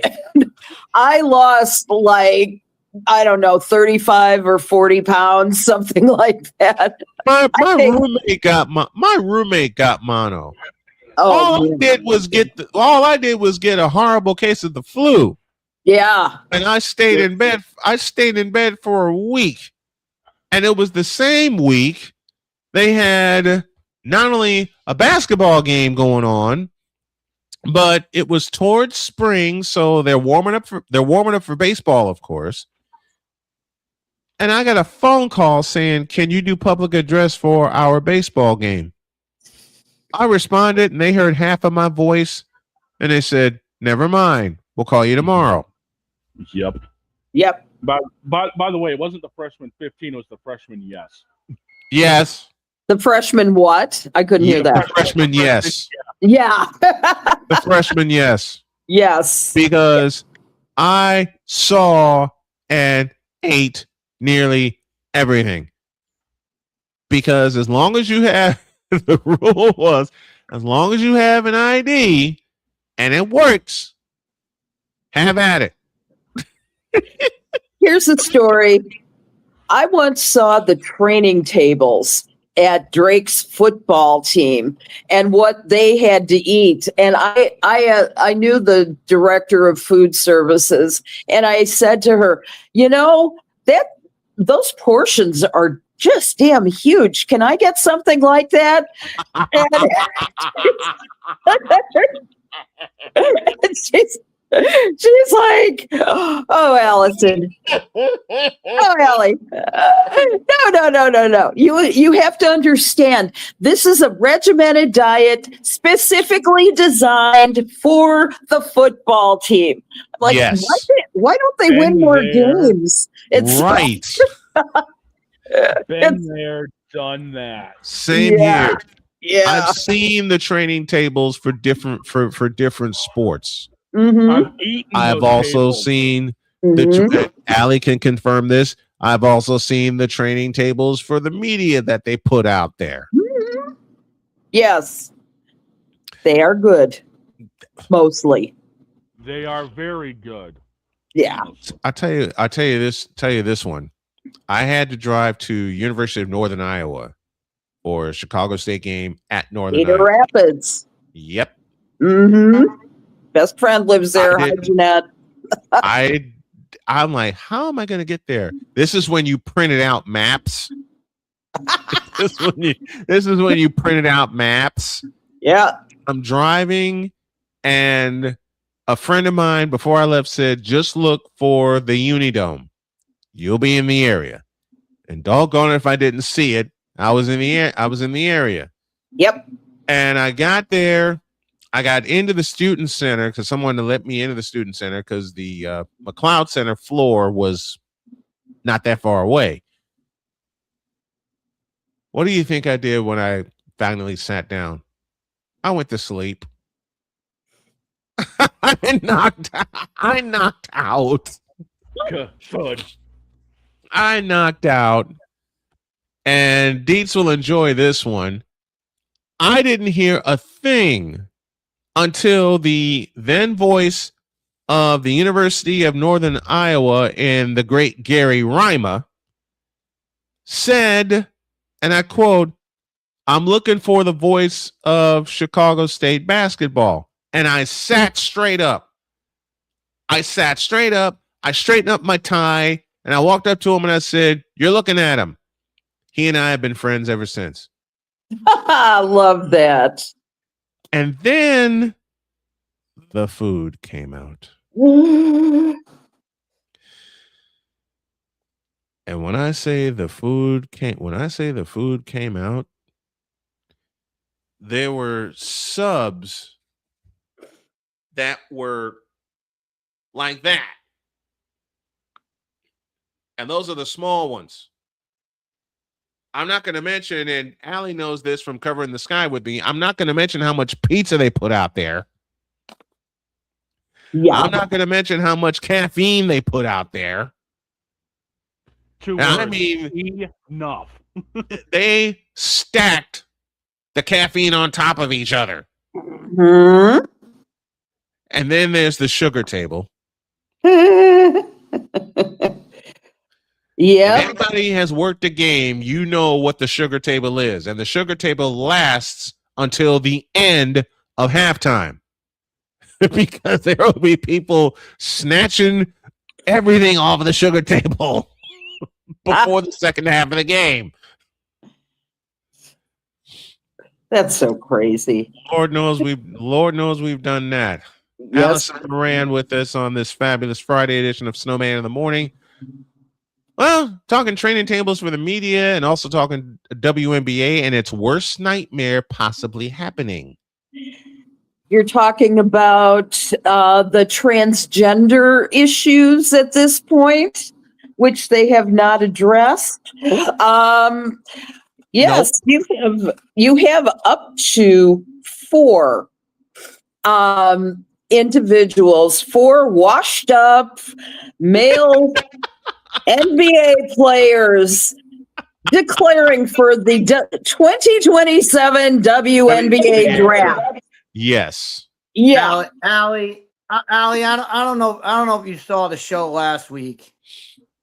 I did not. I'm sorry. I made my pitch to the WNBA. Hire me as your spokesperson. Oh, because I did it wrong. I did it wrong. Let me do it again. Dietz, floor is yours. All the WNBA, all you need to say is walk up to the podium. Ladies and gentlemen, thank you for being here. We just had a meeting, and I just want to let you know, Ennis Cantor, you are an idiot. Go away. You and the rest of your ilk, you are not joining our league. You guys are retarded. Go away. Yep. We Go don't away. need you. Exactly. That's all the WNBA has to say is these people are dumb. They're not joining our league. End of story. End of discussion. Mm-hmm. Yep. And for some reason, they can't say those words. They cannot say the words. They're too cowardly to say those words. I just don't understand why they can't get it through their head. Just tell these people you are This not is a women's league. not joining our league. You're not. Can it boggles my mind. They've had get me back they've on. had 3. They have had 3. Here we go. 3 separate meetings. Yep. About how to deal with this issue. There's no dealing with the issue. You come out and say, this is a sport. This is a women's basketball sport. Right. That's what it's for. And all these men that want to apply, get out. Mm-hmm. That's it. Let We're me done. just- And this whole issue is put to bed. Dietz, here's the deal though. There is no further definition of the woman except to say in the latest collective bargaining agreement that only players who are women are eligible to play in the WNBA.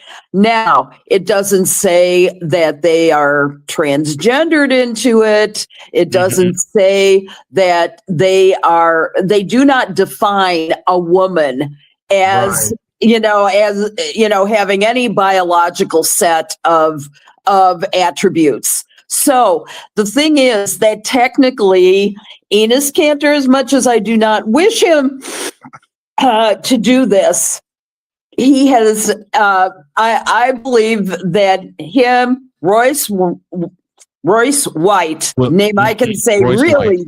yeah, Royce White, both said that they identify as women. Okay, where's the evidence? Where's the evidence that they identify at all as women, except for saying so? Now, that makes, to me, that makes a mockery of what a woman is and what a transgender woman is. Do they feel these feelings? Do they, do all feminine things? I haven't seen any evidence of that. And I would like to know if indeed they'd even thought through any of this. It's ridiculous. Now, they both denied. You want to know how much thought they put into this? About a pitcher of beer. No. That sounds about right. That's short. Yeah. That's short. Mhm. You know how much thought they put into this? That's just not true. They have put a lot of thought into this.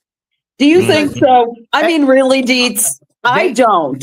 They are actively making a mockery of the WNBA. And the WNBA, the thing is, the WNBA, they do not have the, as my football coach used to say, the intestinal fortitude to stand up for themselves and say that we're not entertaining this garbage from these idiots.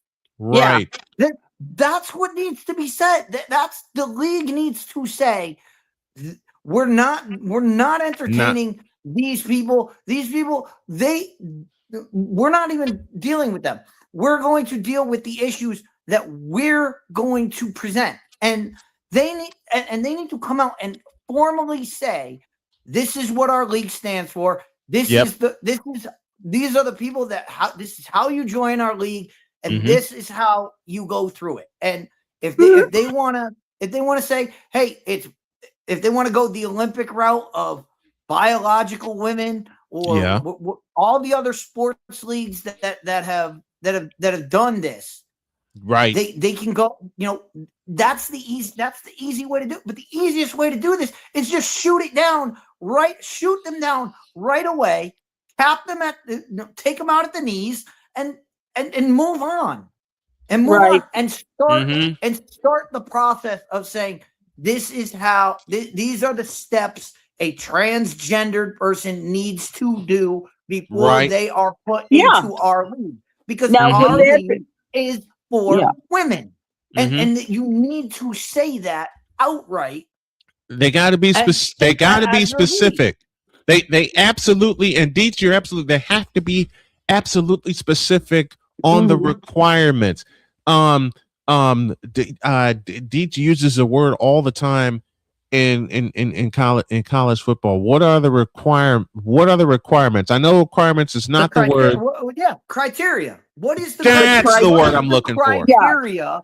The criteria is that, and certainly that can be discussed and that can be drawn out to this. These are the steps that need to be taken. These are what we need. I'm not gonna lie to you. I'm not transgendered. I know 2 transgendered people, and they don't play sports, so none of this matters to them. So I'm not gonna go bother them and say, hey, how did you do it? And what did you do? Like to yours. So I don't know what those steps are. But there are clear steps that can be followed.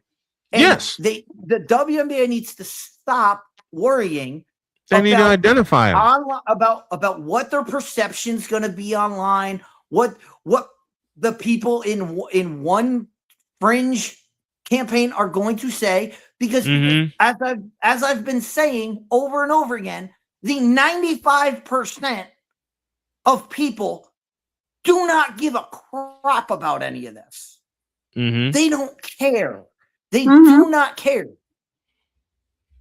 There So are you need to come out and state this is how you do it. This is what you do, and if someone follows those, great, good for them. They can be in the league. But if you haven't gone through them, get out.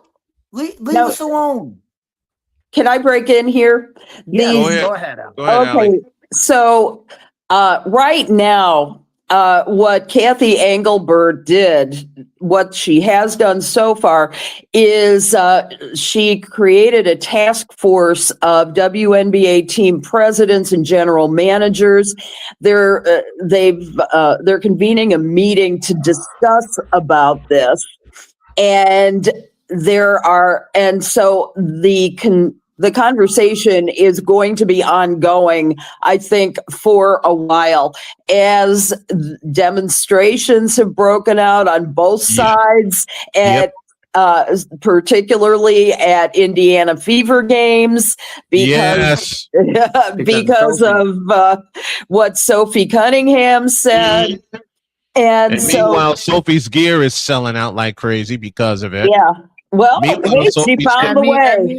Meanwhile, the league wants to trash Sophie Cunningham for saying, keep women's basketball with women's basketball. The women in women's basketball, please. Right. That's all she said. That's all she said.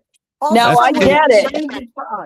I get all of that, and I've had plenty of discussions with people on both sides of of this issue, and you know where my sentiments lie is it needs to be after the transition, when the muscles are softened, when they compete as women. Where they are women. And it's got to be a period of time. Yes. It's got to be a period of time where they played as women. Yes. I would even say if I'm the WNBA. Dietz, someone else is talking. I think Dog was saying something. Dog, your thoughts? We've already got this figured out. I mean, we don't need a damn task force. All we need to do is go down to Lower East Side, grab some sandwiches, tell all these people exactly what our plan is, and hey, by the way, your problem's solved. That's it. What a great idea. Anything? The WNBA doesn't even have to come up with an answer. All they have to say is you have to have competed as a woman in another sanctioned league. And then they don't have to deal with it. And then they don't have to deal with it. You have to deal with you have to have played as a woman in the NCAA. You would have had to play, in some league overseas or overseas, some other you completely wash your hands of it and say it's somebody else's problem now. I mean, that's an easy fix right there. Yeah. The easy fix is define what you want to define. Define if you're making the transition, as Allie says, and to piggyback off what Dietz says, you have to have competed as a woman in a sanctioned league, and I say give it at least 2 years. Yes, because there's a lot of training involved for 2 years. There's a lot of different training involved for 2 years, and you allow those 2 years to see if they can get used to it. Yeah, but I think it's a great idea. The problem is what Allie just brought up is that this is going to take. This is taking to put all these committees together, to have all these meetings. It's taking time. Yes, and they don't have time. Time is not on your side here. No, time is only going to make this worse. And I brought this up last week, but there was a VTuber who came out and basically said exactly what I said the WNBA should just say. Women are women. Let this be for women. And trans people, that they need to have a process to become a woman. They can't. And she got maligned. She got canceled by one of her sponsors. And guess what? That sponsor is out of business now. Yep. Because all of her fans jumped ship, and she went from 700 subscribers to over 1,000 in a week. Wow, that's great. This is why I'm saying if the WNBA keeps going along and keeps prolonging this, they're not going to see any. And to be honest, none of this helps them. It's just going to hurt them.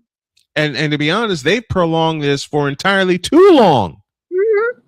This has been part of the issue that has gone on for at least 3 years, if not more. If not longer. Yeah. If not longer. Yeah. I mean, there have been non-binary athletes. There was Laisha Clarendon and trying to think of the other one, A.D. Doer. They have both played in the WNBA, but they were also born female. But they just did not, so their skills were probably commensurate. And not transitioning in the way that what we're talking about right now. But there have been no known transgender women ever playing in the WNBA. However, at this point, also you have more kids in this generation coming out as non-binary or transgender, and so what there needs to be an accommodation for the future. I was very surprised when they didn't have this in the CBA, given the controversy that's been surrounding this for a few years now. And it was shocking. You can identify all you want to as a woman, and I know there's been some crazy stuff like at the Olympics, particularly in the Berlin Olympics in 1936, when it was rumored that a couple of the track guys grew their hair long and competed as women. And you really couldn't tell because they had soft features, so they could have gone either way. But it is, to me, this is an issue that is, like we've said, so long overdue for actual clarification from somebody who is qualified to talk about it. Kathy Engelbert is the money person. She will never be warm and fuzzy on issues like this. She never will. You just said it. She never will be. This should have been nipped in the bud a long time ago. Yes, because you should have anticipated. If you've been talking about, Snowman, we have talked about this over and over and over again on this show. This is the problem of there's an issue. Somebody says, "Hey, what if this happens? What if X happens?" Oh, that's crazy. That'll never happen. Right. What happens 3 years down the road? X happens, and nobody is prepared for what's coming. And they're definitely not prepared for years. And they're definitely not prepared for this. This has been, as Ali pointed out, staring them in the face for the longest time. And Dietz, you said it also. The wildest what if, as far as the WNBA goes, is happening right now. It's being challenged. The craziest what if of what ifs with the W is being challenged right now, and they are not prepared to do anything about it at all, and it's going to turn it upside down. Well, what am I talking about? It's already up. It's already upside down. It's going to flip it sideways. Look at the way we're talking about it. We've got Enos Cantor Freedom and Royce White taking advantage of that gray spot in the WNBA, and really, for all intents and purposes, they're making a mockery out of the W. And Kathy Engelbert and the team should not have allowed such a thing to happen. Exactly. It should have and I didn't read word one about anything that Kathy Engelbert has done to directly address their remarks about women. About these, they now identify as female. And like we said, well, we know the reason. Hold on, Dietz. Well, we know the reason for that. They won't deal with it. They won't deal with it. In their own statement, in their statement the other day, last week, they said in their statement, we're more concerned about our players being harassed online. This is what they're focused on. Worried They're not about focused on this. They're focused on online trolls. Online trolls. You have to balance. They know better. They should not be focusing so hard on one issue that the other plates start dropping as they're spinning. Yep. Right? It's so difficult to watch that because we all love this league. We all are rejoicing in its growth and the interest, and it's the reason why you have me on is to talk about it. Yep. I mean, if there was nothing worth talking about, we wouldn't be here, right? Mm-hmm. So it matters. It matters for the future. It matters to the kids who are coming up now who want to have real role models in the sport. Mm-hmm. I know that every player I ever introduced my kid to was somebody that they looked up to and admired. Mm-hmm. And it helped them to clarify who they were. My kid, mm-hmm. because they understood the players. They had an innate understanding of who those players were and how much they impacted her. And she learned. I should say, my kid is non-binary. She learned to fight. They learned to fight as a result of having these role models. And, they were around when Elena Della was part of the Sky, and they met Sylvia Fowles. These individuals made a difference personally because they were willing to come and talk to Lev and become, an influence in their life. And I could not believe how much Lev carries that today as they're doing their own, deciding on what their future is going to be. They're 21 years old. Same with my daughter Sonia. And her biggest role model is that's a greater discussion, Alex, of this league and their promotion. You always hear about this league and we're an inspiration to girls and we're an inspiration to girls. Why aren't you trying to be an inspiration to boys? Why aren't you trying to be an inspiration to all children? There you go. Play basketball. And what's interesting? I went to basketball camp for years, and you want to know who Nikisha Sales was one of the greatest people I've ever met. When I was a kid playing basketball, she was one of my coaches. Like, that's awesome. And that's what really gets me about this league. They're so focused on, we need to be the inspiration for girls. No, you need to be the inspiration for everybody. Be the inspiration for children. Yeah. Because I've talked to so many kids that are big fans of Caitlin Clark now, and I talked to kids in the past that were big fans of Elena Deladon, as you said, Allie, and Sylvia Fowles and Courtney Vandersloot. And every Kids Day that we did at the Rosemont Horizon, A was sold out and B was louder than hell. Yep. Even in the days when most WNBA teams were averaging about 3,000. Yep. With the season ticket holders.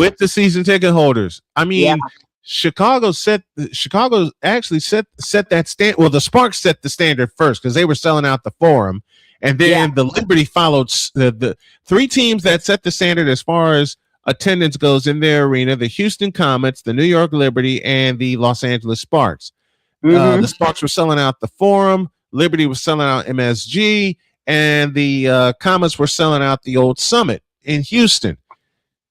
Then the Chicago Sky came along in 2014 and introduced Kids Day, and on days where teams played in the evening and they were barely drawing 6,000 to 7,000, we had 18,500 at the Rosemont Horizon, and they were all kids, and they were loving it. Yeah, boys and girls. We got to get the heck out of here because Jody's yelling at me in my ear. I know, honey, I know, but this is a conversation we have got to continue. And yeah, for sure. I was gonna say before we went, there was one last note, and it's on attendance. Allie, any thoughts about the fact that Georgia and James Madison setting the record for women's soccer, well, overall soccer in college? For an attendance at 25,000 in the hedges? I think that's fabulous. Beautiful. It's about time. That's what I say. Yeah, I want to see K in the hedges. I love it. I want to see what Nebraska. I want to see them do what Nebraska did for a volleyball match. Yes, when they took it to in the Memorial football stadium. Yeah, 92,000 fans yelling their brains out. They need to do that. What I want. That's what I want to see. Yeah. And I can't wait to see basketball. I can't wait to see women's basketball teams host their games in college football stadiums as long as the weather cooperates, of course. Yeah. And just blow it sideways. I cannot wait for that. Allison Moran joining us as she does every single Friday. Man, this being National Radio Week, and I'll repeat what Dog said. You are an absolute joy to have each and every week. The craziness, the laughter, the serious discussions we always have. Allie, you are a treasure to me and to this show, and we absolutely love you. And we'll see you next week, my dear. Too. Love you all. Love our listeners. Have a great week. Thank you. Thanks, Allie.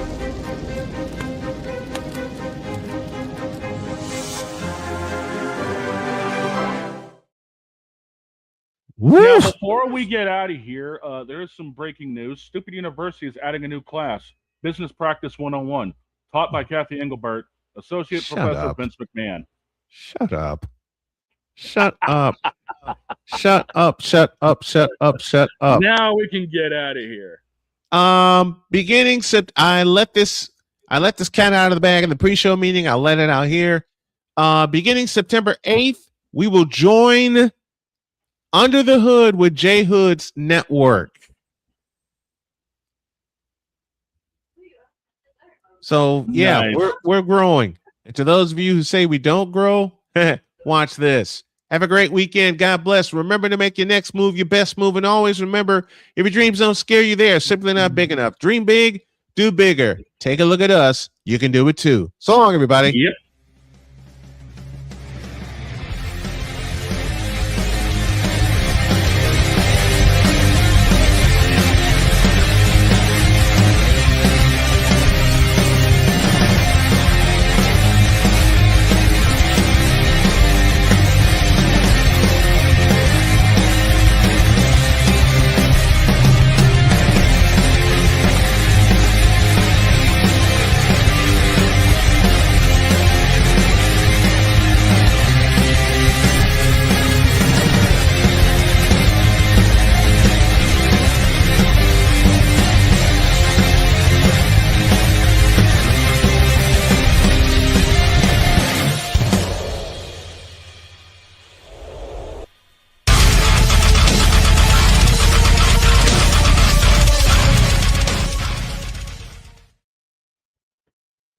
Too bad you'll never see the Bruins in that closing collage. So long, everybody. LeBron